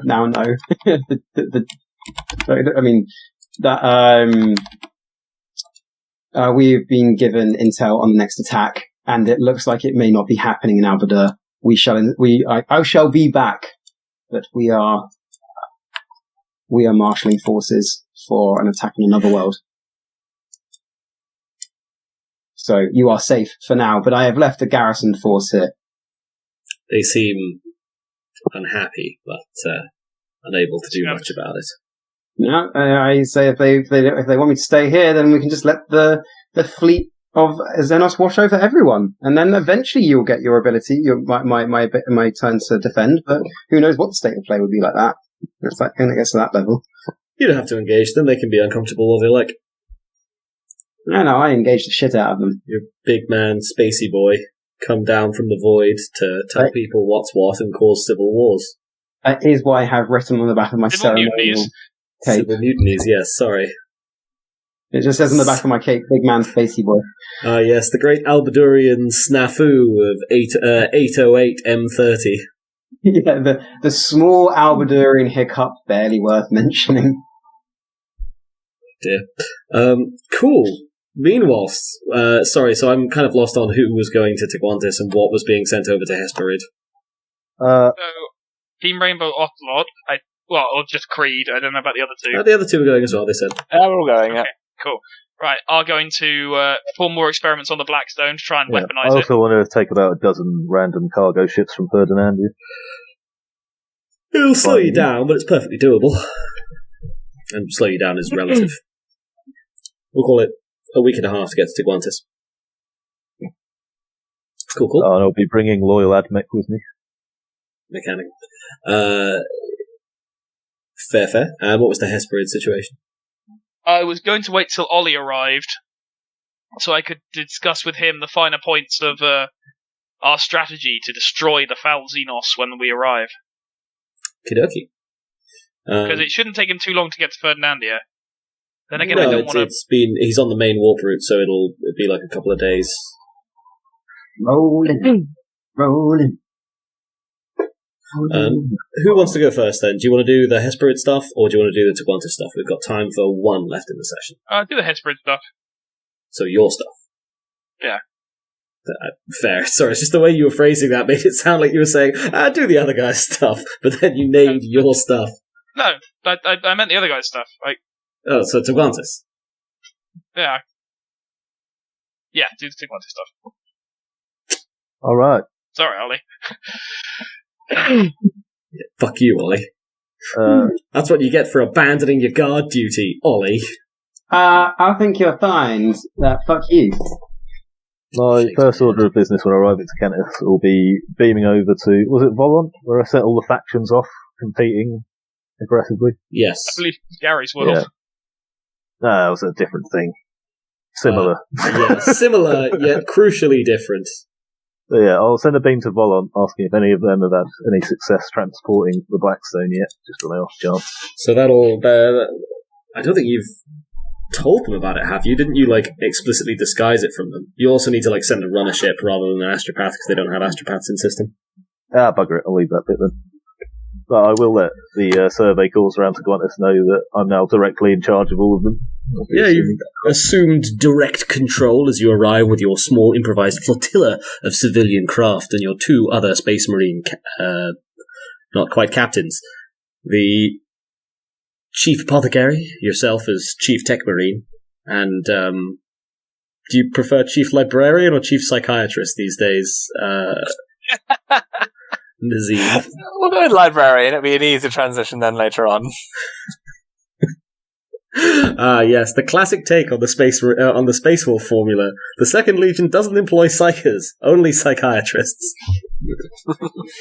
Therapy is the key to good success. Therapy is also apparently the gateway to powers some might consider unnatural. Yes, but how does that make you feel? Let me use reading. Alright. Yes, sorry. The survey teams have, progressed somewhat in the couple of months since you've last been here, but... Excellent. I don't care much for their endeavours.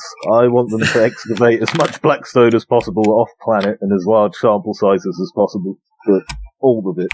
Fair. And then have it quantified. Do you have, what's a good thing to roll for this? Let's have a look. Yeah, so they start, It's like major tech heresy just up in orbit with Trackstone. Way I see it, my admech won't mind because the stuff kind of looks like obsidian and we're the obsidian cult. It's a loose connection. Aside from the Omnisire.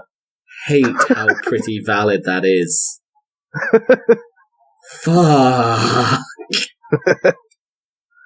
Okay, so people sort of start trying to apply you with, we decisions on this, that, or the other, and you uproot everything and immediately begin mass excavation of this stone. What's a good project management skill to roll? I would say command, but... Yeah, I could see command. Command you over... can do logic. No, I don't think this is logic. I think this is command. But don't you see, if they use the empty carts to bring in heavy mining machinery, you could do it 4% God damn faster. it. Cool. I would take either command over intelligence or fellowship, your decision, your choice. Evaluate? Evaluate? Maybe even ground vehicles? Oh, yeah. I can assist with evaluate. Sorry. And ground vehicles to slide dune buggies around. They're not sliding dune buggies, they're like giant bagger 288 diggers.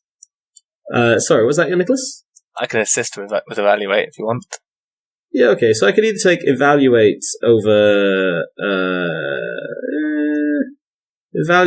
fellowship or ground vehicles over probably intelligence. Your choice. I'll be better with ground vehicles. You can assist there as well, sir? Yeah, my intelligence is 55. So you're going to coordinate the ground vehicles. So it's like, I can coordinate and you can assist me. Yeah, sure, I'll assist you. Yeah, I'll assist. Wait, sorry, do you actually have ground vehicles trained, Nicholas? We all do. Oh, is it basic? Yeah, with Space Marines. Space Marines, yeah. We all have ground vehicles. You've actually even got ground vehicles. Oh, yeah, it's trained, not untrained. Yeah, sorry, my thing. Yeah. Sorry, I'm loving the idea of the chapter psychiatrist who moonlights as heavy goods forklift driver down on the loading decks. Okay, cool. Yeah, I will take ground vehicles at a +0, please. With 2 assists? With 2 assists, Carl said as well. That's a +20. As you show them how Speth Marines organize mass excavation marines. Yeah. Or not. Badly is how they do it. Let's fate that. Oh, go on. Fate up to 100. Fate to 100. Don't get 1. Please don't get 1. Okay, it's been a 1. Sweet relief. That's 6 degrees of success. 6 degrees.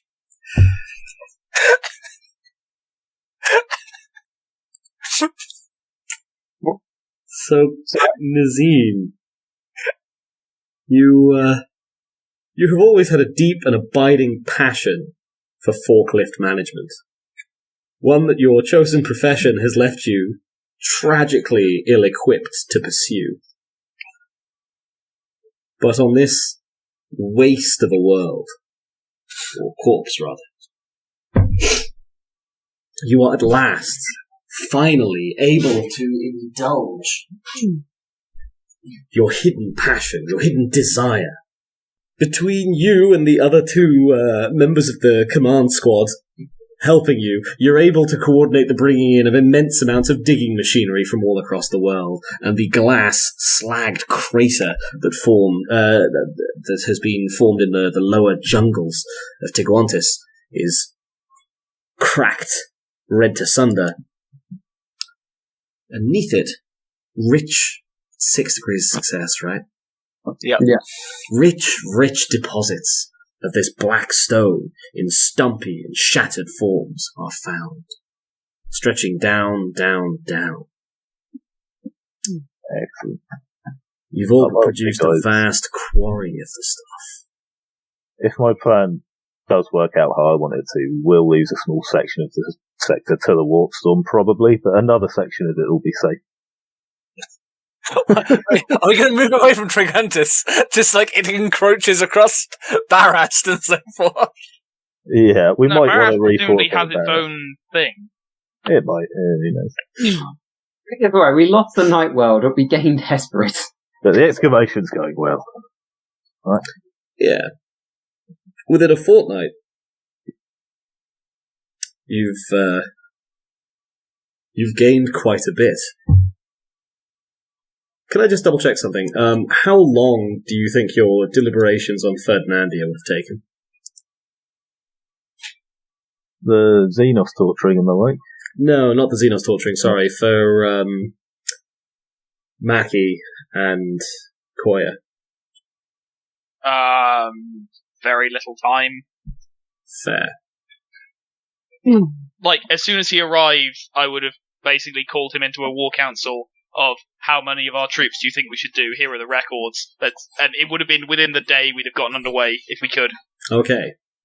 So we'll say then that there's been some mild delay for you before your force is assembled, just to line up the timeline with the Tiguantis crew a bit. But as we draw towards the close of the session, and just so that the Tiguantis crew don't have their plans completely scuppered, Maccy, your advanced fleet with just give me a rough ballpark for how much materiel you were sending to Hesperid. I think I'll send all the troops I have. All the ships I have. I think that's probably the best shout. If we know Hesperid's the next attack point, we should enforce it, reinforce it, and triple force it. So you're taking basically everything that was over Ferdinandia. Yeah, I think so. Which, to be fair, is a smaller force than went to either Al-Badurrian or Polder. Well, it'd be my fleet, right? Unless it got refolded immediately back under Coayah's command. Well, it's your fleet and your marines, but you're missing a huge chunk of army troopers. And then Coayah brought a fair amount of marines, but a much smaller fraction of fleet and army. Okay, I think we bring everything, but it sounds like we have the majority of the Space Marines, so I think we go to Hesperid. Space Marines, yeah. So, I say we go to Hesperid and prepare. Hesperid I was going to say, we have the scans of the Hesperid system, right? Yeah, what did you want to know about it? And stellar phenomenon we could use against the enemy. It is tragically boring. Its main qualification for being a world worth knowing where it is that it's on the warp route south through Tiguantis and Bountiful. Oh, okay, but like any stellar phenomenon within system we can use, an asteroid field, anything.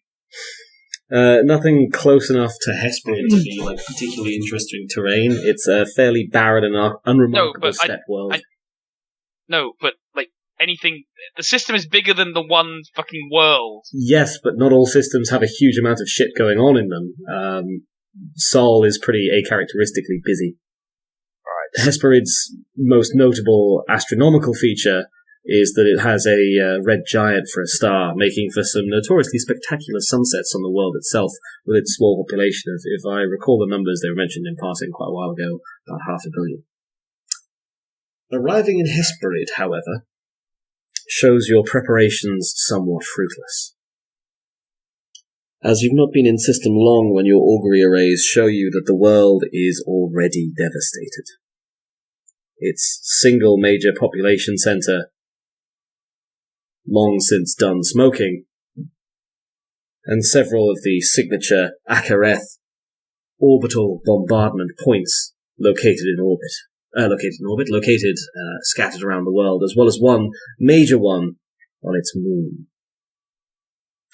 A fairly small thing, controlling Hesperid's anemic tides.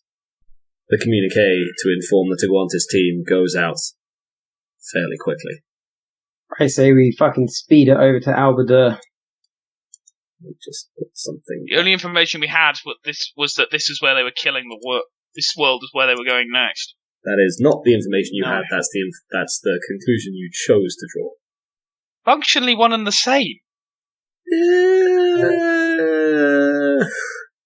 So back to the Teguantis lot. Right, so I zone out for a minute. We go to Hesperid to find it already fallen. Yeah, Hesperid is already long gone at this point. Okay. Have we ever been to Barrast while we're... You have not been to Barrast. I'll send a quick transport ship over there and back again. The We quickest can use ship it for control data anyway. the quickest ship you have is your own. Yeah, I'm not that concerned. I'll just send a cargo. That's fair. It's been gone a week or so when you start to grow concerned. Should have been, if not back by now, then, detectable as probably heading back your way via astropathic disturbance. Oh dear. I'll report exactly that back to Fernandia and Hesperid fleets. Sent a guy to Barras to check it out. Never returned. Been a bit too long. My fleet is not equipped to check. Oh no. Oh no. Oh, there we go. Have That we works checked out. on Naxos recently as well? You actually haven't, but to be fair, Naxos is on a main transport line. And you've even got, fleets coming and going through Naxos. So, Well, Naxos, you should have noticed if something's gone wrong there. Sorry, just to sync the timelines up then. So if there wasn't a delay at Fernandia, the guys got to Hesperid, and then they were, doing analysis on Hesperid. The communique went out to Teguantis. Teguantis sent the comms to, sent the runner ship to Barrast. Barrast runner ship didn't come back, which should give them just enough time for an astropathic communique to roll back from Teguantis into Hesperid to let them know that shit might be going wrong at Barrast. Cool. And unless anyone has anything desperately ready that they want to do in the final 2 minutes of the session, that feels like a good spot to leave it. well, at least I considered all those planets expendable in my repairing of the warp fruits plan. As when I say repairing, I mean loose salvaging. You've definitely got some, warp landscaping business going on here. I'm thinking, see if we get stuff to Naxos, then Fernandia and Ghoul will just say there's still some sort of world that produces food nearby. That'll count as saved. Just chop off the tainted bit. Or let it grow more tainted, rather, I guess. Cool. Okay. In that case, reminders for next session. Does anyone have anything they want noted down? No contact from Barrast.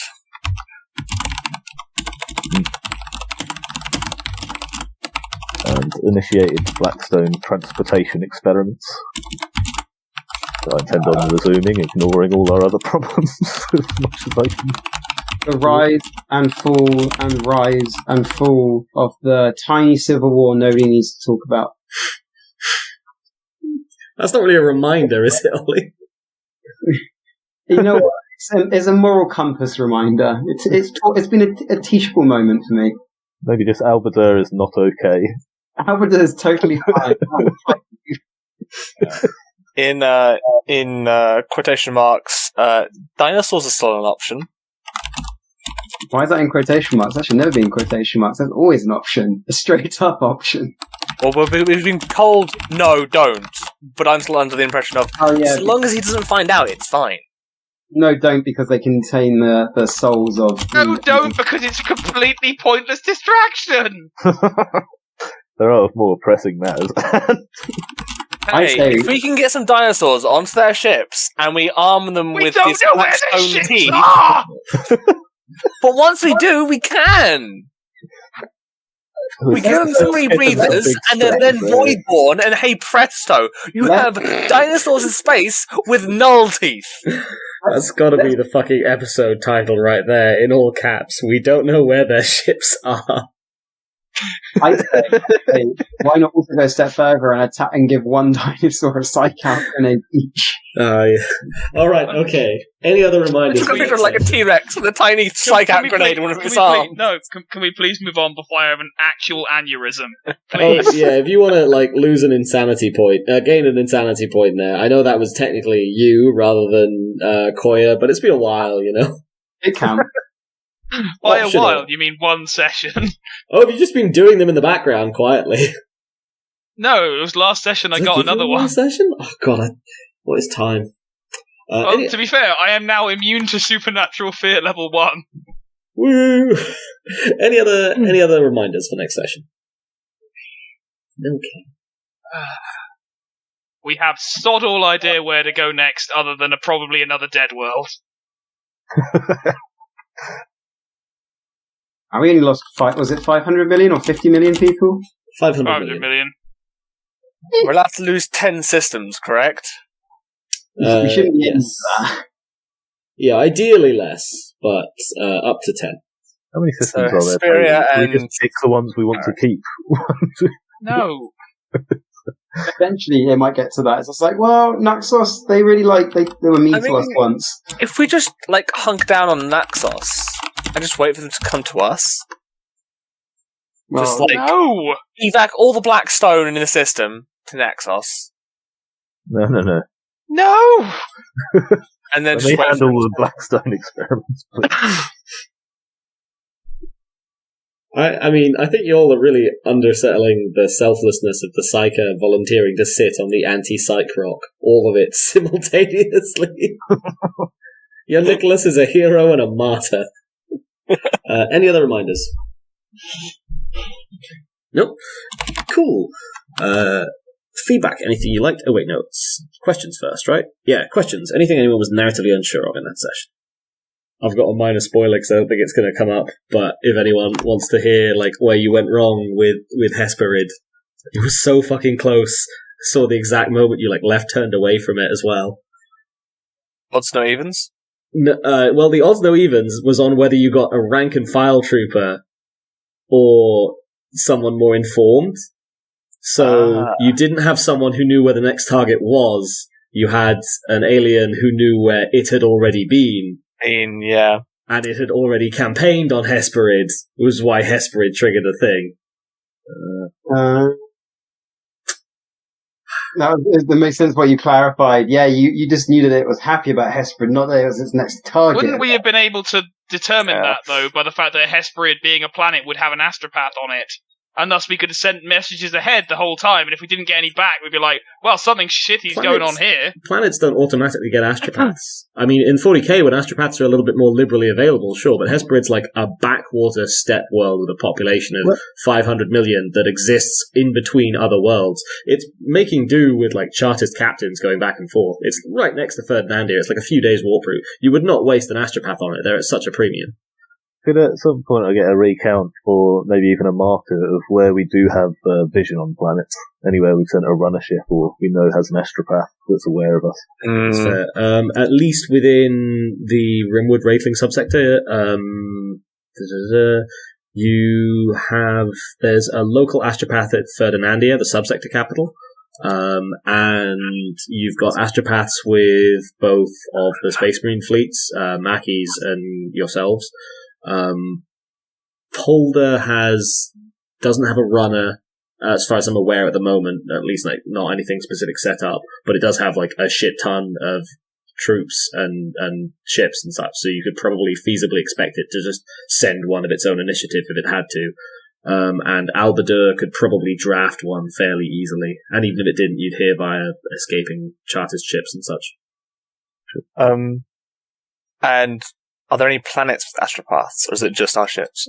It's, at least within Rimwood Raikling, it's just Ferdinandia. Omnicantis arguably also has one, and then there would be...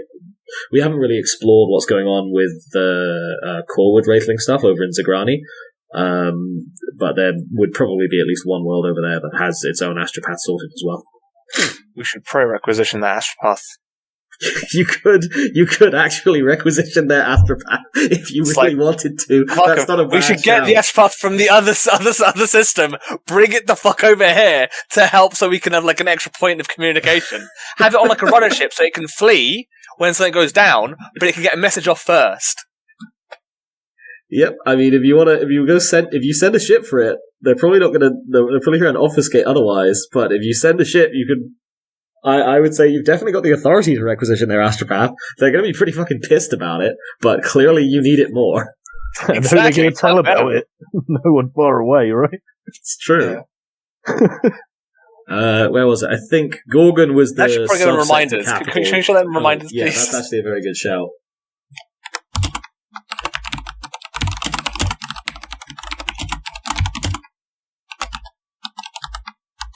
Yeah, Gorgon was the subsector capital in Corewood Raikling, but I think Gazvo was like functionally the administrative capital. It was just the nobles hang out at Gorgon, so Gazvo would likely be where it is. So it's marginal trek, but it is along the major warp route. So, sorry. Oh, I thought I had someone. No, I can't. Oh, fair. Cool. Any other narrative questions? Nope. Sorry. I yawned. Sorry. Feedback. Anything you liked, anything you disliked, anything you'd like to see more of or less of next time. Felt like shenanigans were back. It's quite nice. Good to hear. I'm going to try and ease up the throttle a little bit on that. I wonder if maybe I've been a bit too harsh with it, so I'll try and even myself out of it, and also to bring the scale down a little bit. But thank you. It was a lot of fun this session, actually. It's good to hear. I felt like a little bit like I was waiting around for things to happen, but I realised that I also did put myself on guard duty on a planet that didn't have necessarily having anything going on it, so it's also fine. So, but cool. I like that latter half of the session. I was more involved.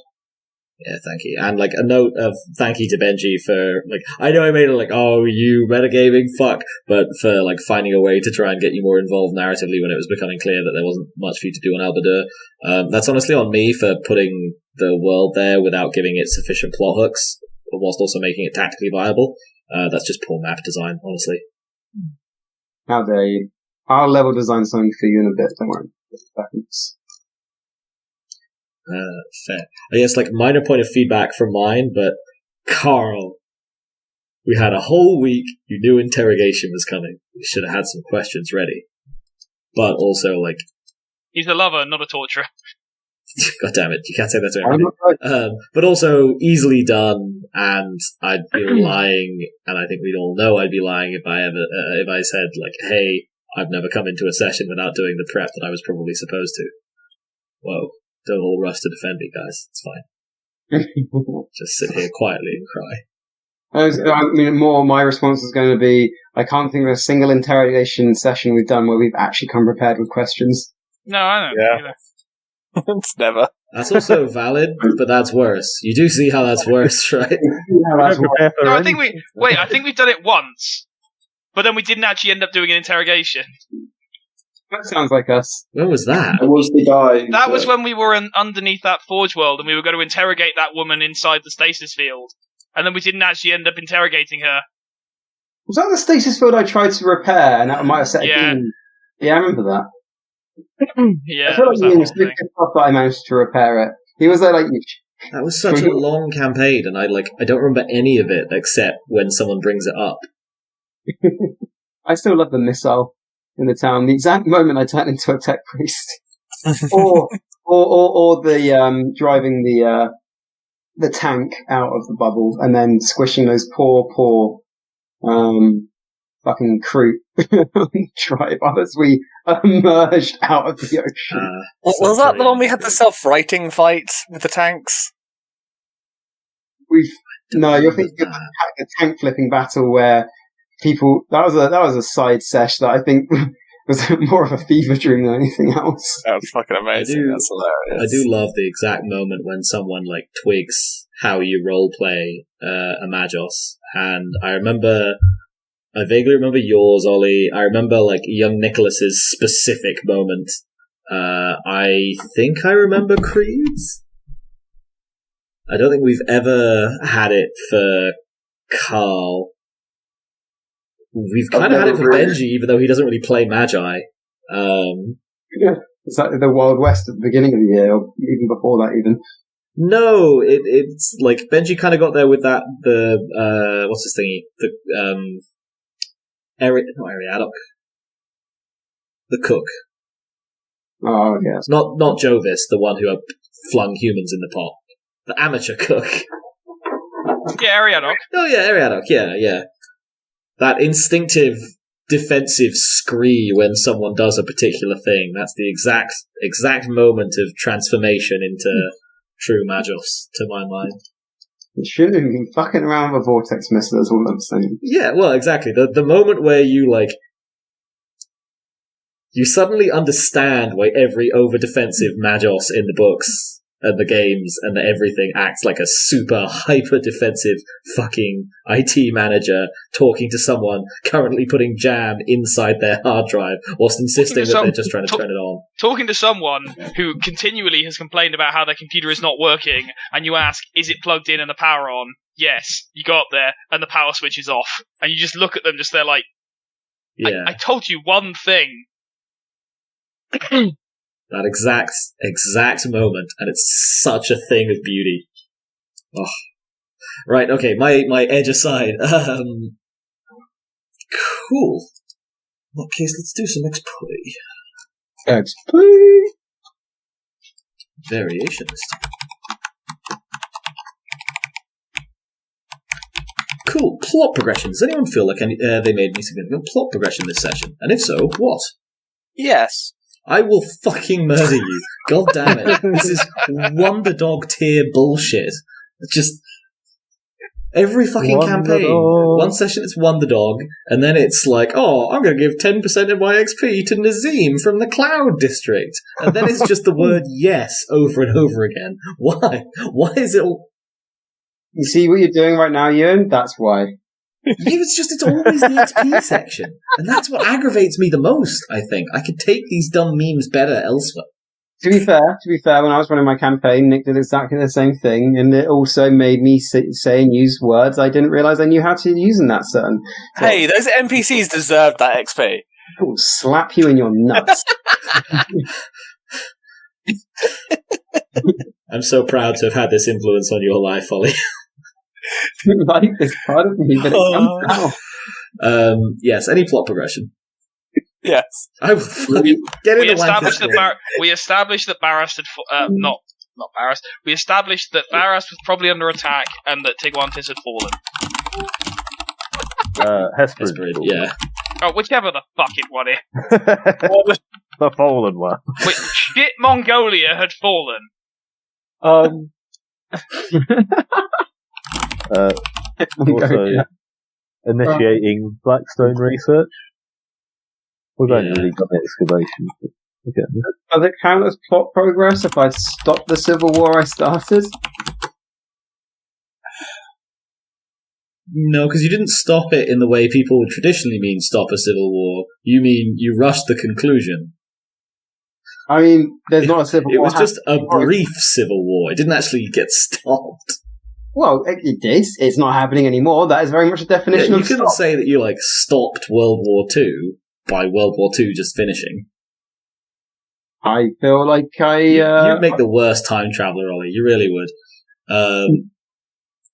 I was going to be a little bitch for a second then and give you all partial progress, because Hesperid actually fell a while ago.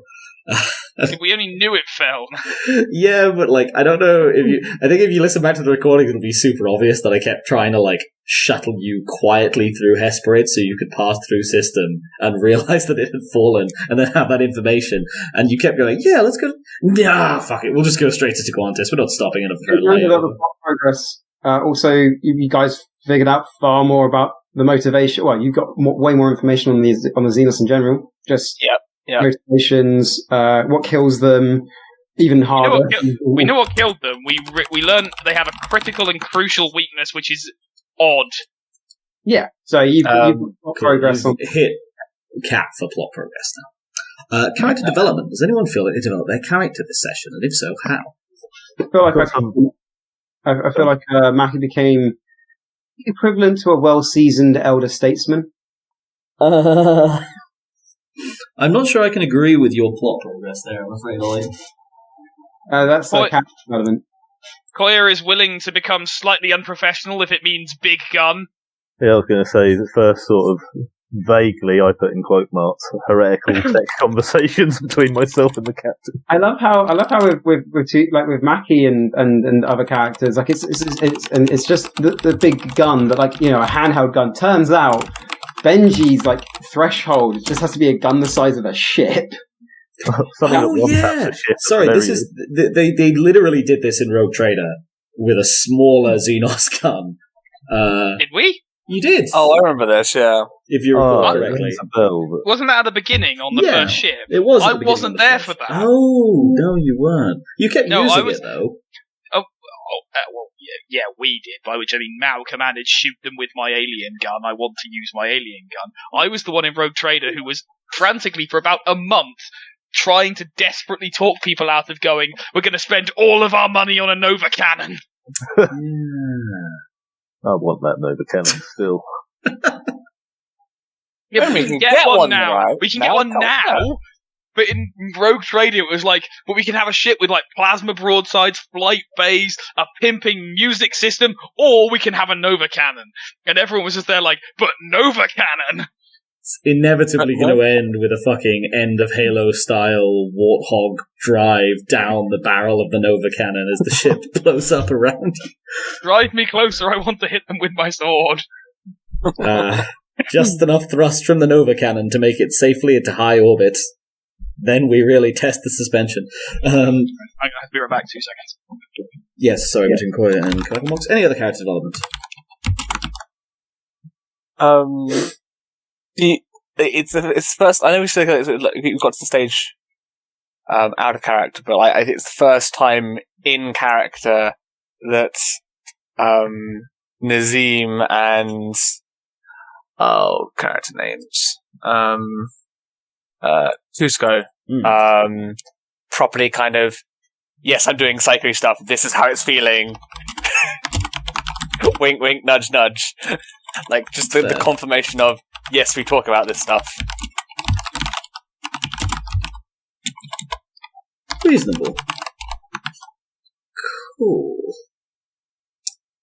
Okay. Excellence of roleplay. Does anyone feel like anyone else roleplayed particularly well?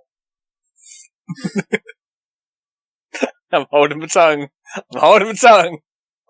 And if so, how?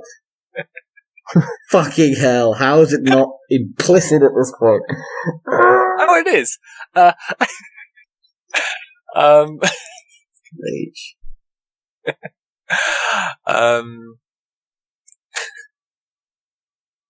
I think... Breathe.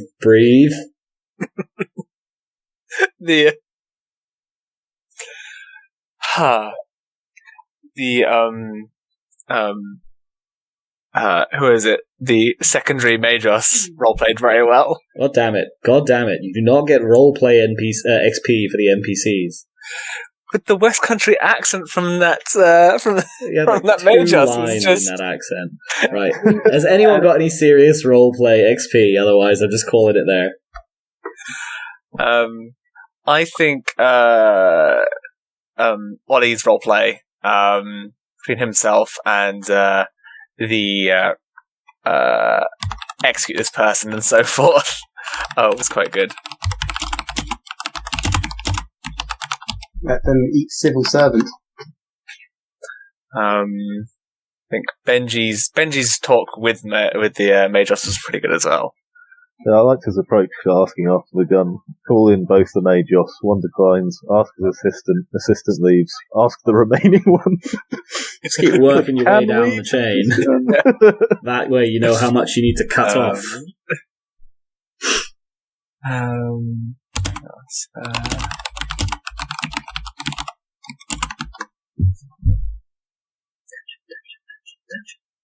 Nope, fair. Okay, in case that's... I'll make that be 170 experience points for session number 20. Sorry, I'm echoing on you, I think, Nicholas. That's 30 points of plot progress. Ballast is under attack. Hesperid has fallen. Blackstone research and xenos information being garnered. 20 points character development. That's your first semi-tech heretical conversations between Coayah and Coatlmox, and Nazeem and Kuzco bonding over old relationships and psykery. And 20 points excellence of roleplay. That's Maccy's desperate attempts to stave off chaos and the Majos discussion. Plus 100 standard. Sorry? My groups, they cause the very thing they vowed to destroy. They are fallen. Let's cause a little chaos. I mean, they did cause chaos. It just turned out to be a little bit too much chaos. They need to find the medium ground. Yeah, a median chaos, please. Yeah, one medium chaos, please, sir. In a brass cone. Which brings us on to everyone's favourite part of the session. It's the highlights. XP. Ah. Is XP your favourite part of the session, Ollie? Is that the case? No, it's just... Or is it? I mean, it's fair. Honestly, like, it's no one's favourite part of the session. It's just the first time that we ever did highlights, I was feeling awkward and started introducing them as everyone's favourite part of the session. No one ever voted for them. This is the dictatorship of the highlights. I like highlights. Maybe I've been brainwashed into it because I've been doing this for like 6 years now, and 4 of those years have been, and this is your favourite part of the session, the highlights. Have we been going for 6 years? Yeah, a little over 6 years, I think. Original Dark Heresy group was over 6 years ago. Christ. How many still left from original Dark Heresy? Is it just Cread? Cread and Ollie. And me. Carl came in quite quickly, to be fair. By the spaceport, I think we had Carl. I forget when young Nicholas signed up, but it wasn't too long after that, if at all. Might have even been slightly earlier. Nick, you're muted. Also, Carl, you're muted. I was definitely related to the Dark Heresy and everyone. Yeah, I was there for. I think I missed. There were a few spaceports, is the thing. I think I missed the first one, but then I was there for Ship Planet and Zombies. That was my first one. I can look at my memories because it comes up. Yes, there's that diarrhea Kraken or something. No, those were all both the same world. That was you were in the sewers underneath Desolian. Yeah, exactly. The like under sewers. Yeah, but that came just after we fought the zombies. In fact, to be strictly fair to Desolium, it's not even technically the under sewers. It's the waste runoff poo from the actual official sewerage system. My first game was we were chasing someone down across like some shitty plains or something. It was quite dark or foggy or something. That was not your first game. Because I ended up stamping someone's leg off. I remember that one. That was not your first game. That's your first notable game. But you'd definitely been there before that. I remember that game because we only had 3 people. We only had 3. Yeah, not long before that, but it definitely was your first because we had 3 people in it, and I'd done very little reading, and I was absolutely piss wine drunk the entire session. That's right. And it predated. I made a slew of bad decisions, and it predated reminders and highlights, and so I only had this like vague, foggy idea the next day that I then had to subtly confirm with people as to what exactly happened. Was Grenade Rules my first game? I don't think Grenade Rules was your first. I think you came in. There's a vehicle fight. Anyway, yeah. Yeah, we should play pace. How much XP? It was 140? 170. 170. Yeah, not 140, what am I talking about? Cool. Carl, do you have any highlights for that session? You're muted, Carl. Yes. Carl has no highlights for that session. No! I think the highlight was the yes. I know damn well what he meant. Then, if you're not going to put yes, then I would like it replaced with Wonder Dog tier bullshit. Listen Damn to it. me, Wonder Dog. Wonder Dog. Wonder Dog. Can't wait till we find our Wonder Dog in this universe. I know, right? We'll make him a space marine. Kind of. We'll just kidnap a space wolf guy, call him our Wonder Dog. I actually It's a had. fucking huge yes for the fucking wall. I actually had a Space Wolf character written in I think the first campaign, the Venus campaign, but we didn't get to him. Oh, God, why didn't we get to him? Oh yeah, it's because no, it wasn't that. It's the section where you were sort of you turned off to help the people coming up the beach rather than puncturing further and further ahead. Took up the time. It was going to be that guy getting introduced. So I didn't have time for him. Maybe another time. Any other highlights, Carl? Psychiatrists. Like, I was trying to find a way to combine them, like psychiatrist, but like I can't quite. It's the shittiest fucking cover. Are you a psyker? No, common mistake. Psychiatrist. What is psychiatry? Mental health? Any other highlights, Carl? All about becoming the best you can be. Imagine 40k with basic mental health services.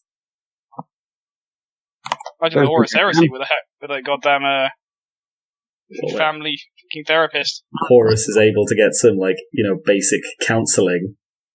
I mean, that would have been a world of wonder. I still maintain that's not why the Horus Heresy happened. Let's pace. That's a long tangent. Last one is psyck-out economics.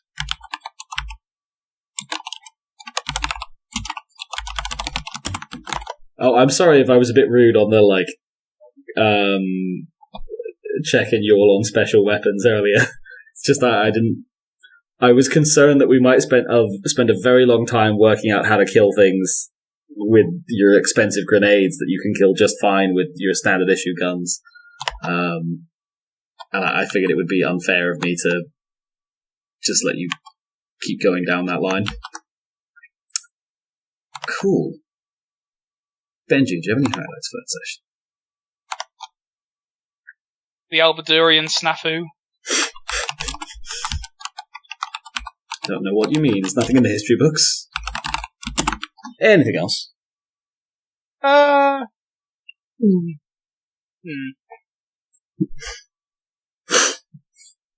don't think how to word it really there. But mostly it's like Cread and his attempt to get Al-Badurrian on side and failing up. I was fully prepared for a jammy Cread roll, honestly. I was expecting to have to do a heel face turn, and now Al-Badurrian is super tech heretical and full-on Regulus by the end of the campaign. Running around with multiple copies of himself spread across the galaxy. Like a nerd. I want to try and do that at some point. It's questionable how Regulus has even got it going. I honestly read it pretty much as they want to have Regulus in more places than he can feasibly be. So Suppose it would be more get thee behind me, tech Satan. yes. Okay, I can do that.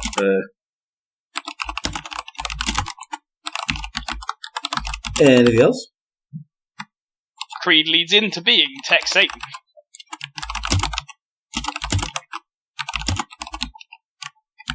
Anything else? Young Nicholas nearly gives me an aneurysm. I mean, that's every session, It's though. a beautiful moment. That is most sessions. I don't know, you came No, close that to was the pretty north. extreme. Yeah. Working backwards from what if we simply teleported dinosaurs into their weakest point? You went straight to step 20 of a plan where we didn't have step 1, and step 1 was the most crucial thing. You managed to top. I'm going to say this. You managed to top. Let's hold an auction for some wood varnish. Hey, that plan worked. Only I ain't because saying it didn't work. What I think we can all agree was it was a stupid plan. I came up with it, and I'll fully admit it was a stupid plan. Benji, it sounds like It what was you're not one of your better ones. It sounds like what you're actually admitting to is that as a group we do wonderfully when we jump to step 20 of Plan B that we never got and Plan A never worked out. We're just good at that. No, actually, that means it's a good idea to use the dinosaurs. I'm just going to cut this short briefly, but for the record, the varnish plan worked because you cut steps 9 through 20 and only went with the much more reasonable steps 1 to 8. It worked. And don't forget the varnish song. The varnish song I think helps a lot there. Any other highlights, Benji? No, I think that's fine. I see to the last 3 episodes of Cartball. I think 3. Something like that, Cool. Any highlights for that session, Creed? Poke it with nasty things. That's the exact quote too, isn't it? What? Poke Poke it with nasty things. Yep, anything else? Show the xenos the brochures.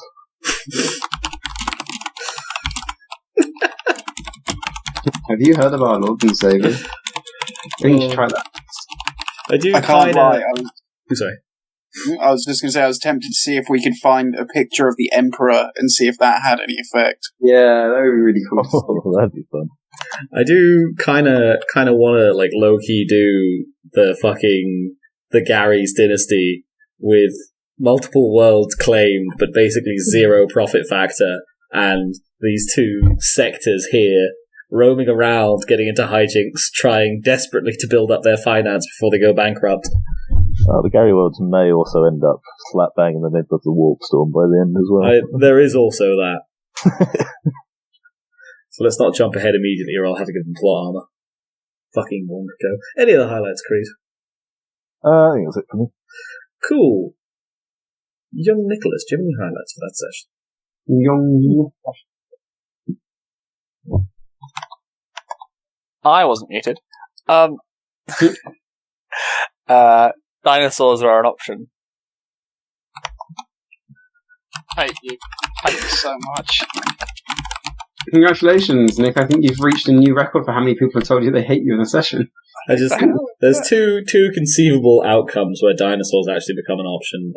One is young Nicholas stages a full-on mutiny and goes back to Gorgon. And 2 is that enough or particular people are schlorped, leaving young Nicholas in a position where no one can stop him going back to Gorgon.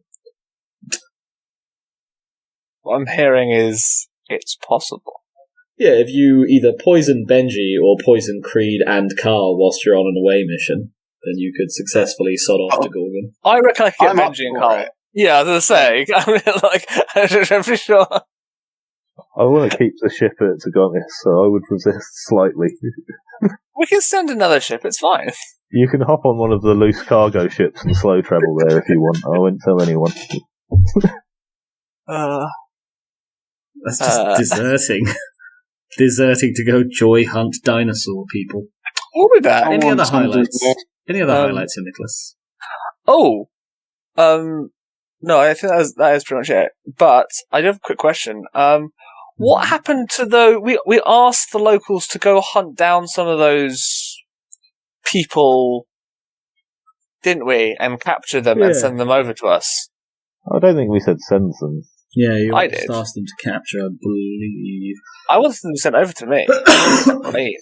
There was we wanted a dead specimen and 2 live ones. 2 live ones, yeah. Yeah, preferably a breeding pair. And a 3rd one live so I could consume the brain. So To be fair, the ships from on the Cantis can't get to Polder at the moment. They're having issues recovering the salvage and damaged ships that were left over. I don't imagine that priority shipping is being sent to we wanted these dinosaurs. But this was a command from a space marine saying, I need these, get these. Yeah, and when does that work for a Mechanicum? wasn't Mechanicum, was it? It was someone else, wasn't it? So like No, something things Mechanicum control the Strait. Yeah. Oh, I see what you mean. And if they can't get their hands on flashy tech bits left behind in the holder, then like fucking you getting your aneurysms and dinosaurs. It has also, it might not be a priority, but it's been a while. It has been quite a while, actually. I'm honestly unsure if you did say Senatary or not. It might be a case of me misremembering. I'll try and listen back to the first recording and see what you actually said. Because I think the answer will depend, but I can adapt either way. Cool, and then last but not least, Mr. Walliver Dingerton Dolliver, do you have any highlights for that session? That's my father's name. Call me Olwell Ding Dongus. Alright. Highlights. You know how that's not better, right? Well, I never said it was a better name. I said it was my name. Highlights. I stopped the Civil War I started.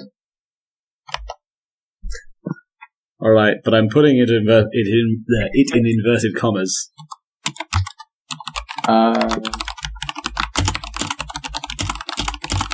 Something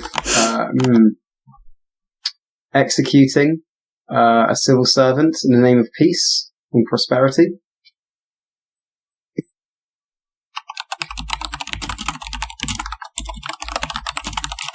Yeah, anything else?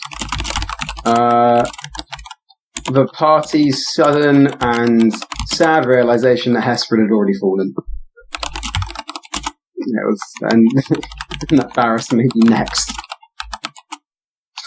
I haven't really got anything else. I think everything else has been mentioned, to be honest.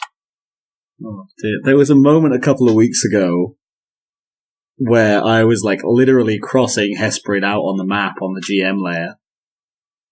And I think at that exact point, I forget who, but someone chimed up and was saying, like, oh, gee, it sure is weird the aliens haven't attacked anywhere recently. As, like, just off the beaten trail.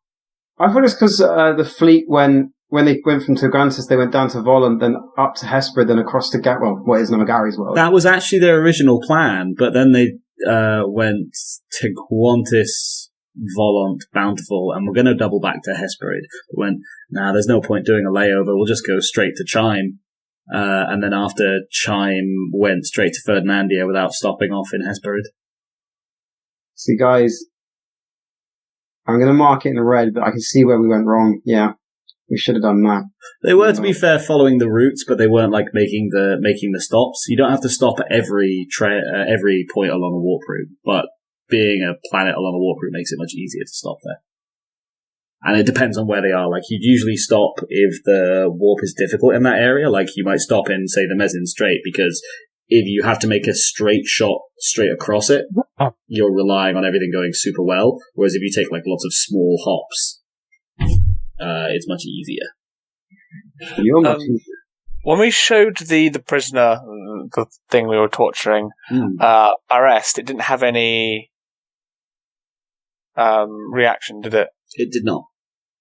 No, okay, so that's probably the most recent one. Or it's currently being attacked by a different part of the fleet, or rather... Yeah. Or it just wasn't there. And it split up, maybe. So, any other highlights, Ollie? No, I think I've done everything else we covered, I believe. Cool, and I think I should add some text highlights as well. So, the chief psychiatrist moonlighting as a forklift driver.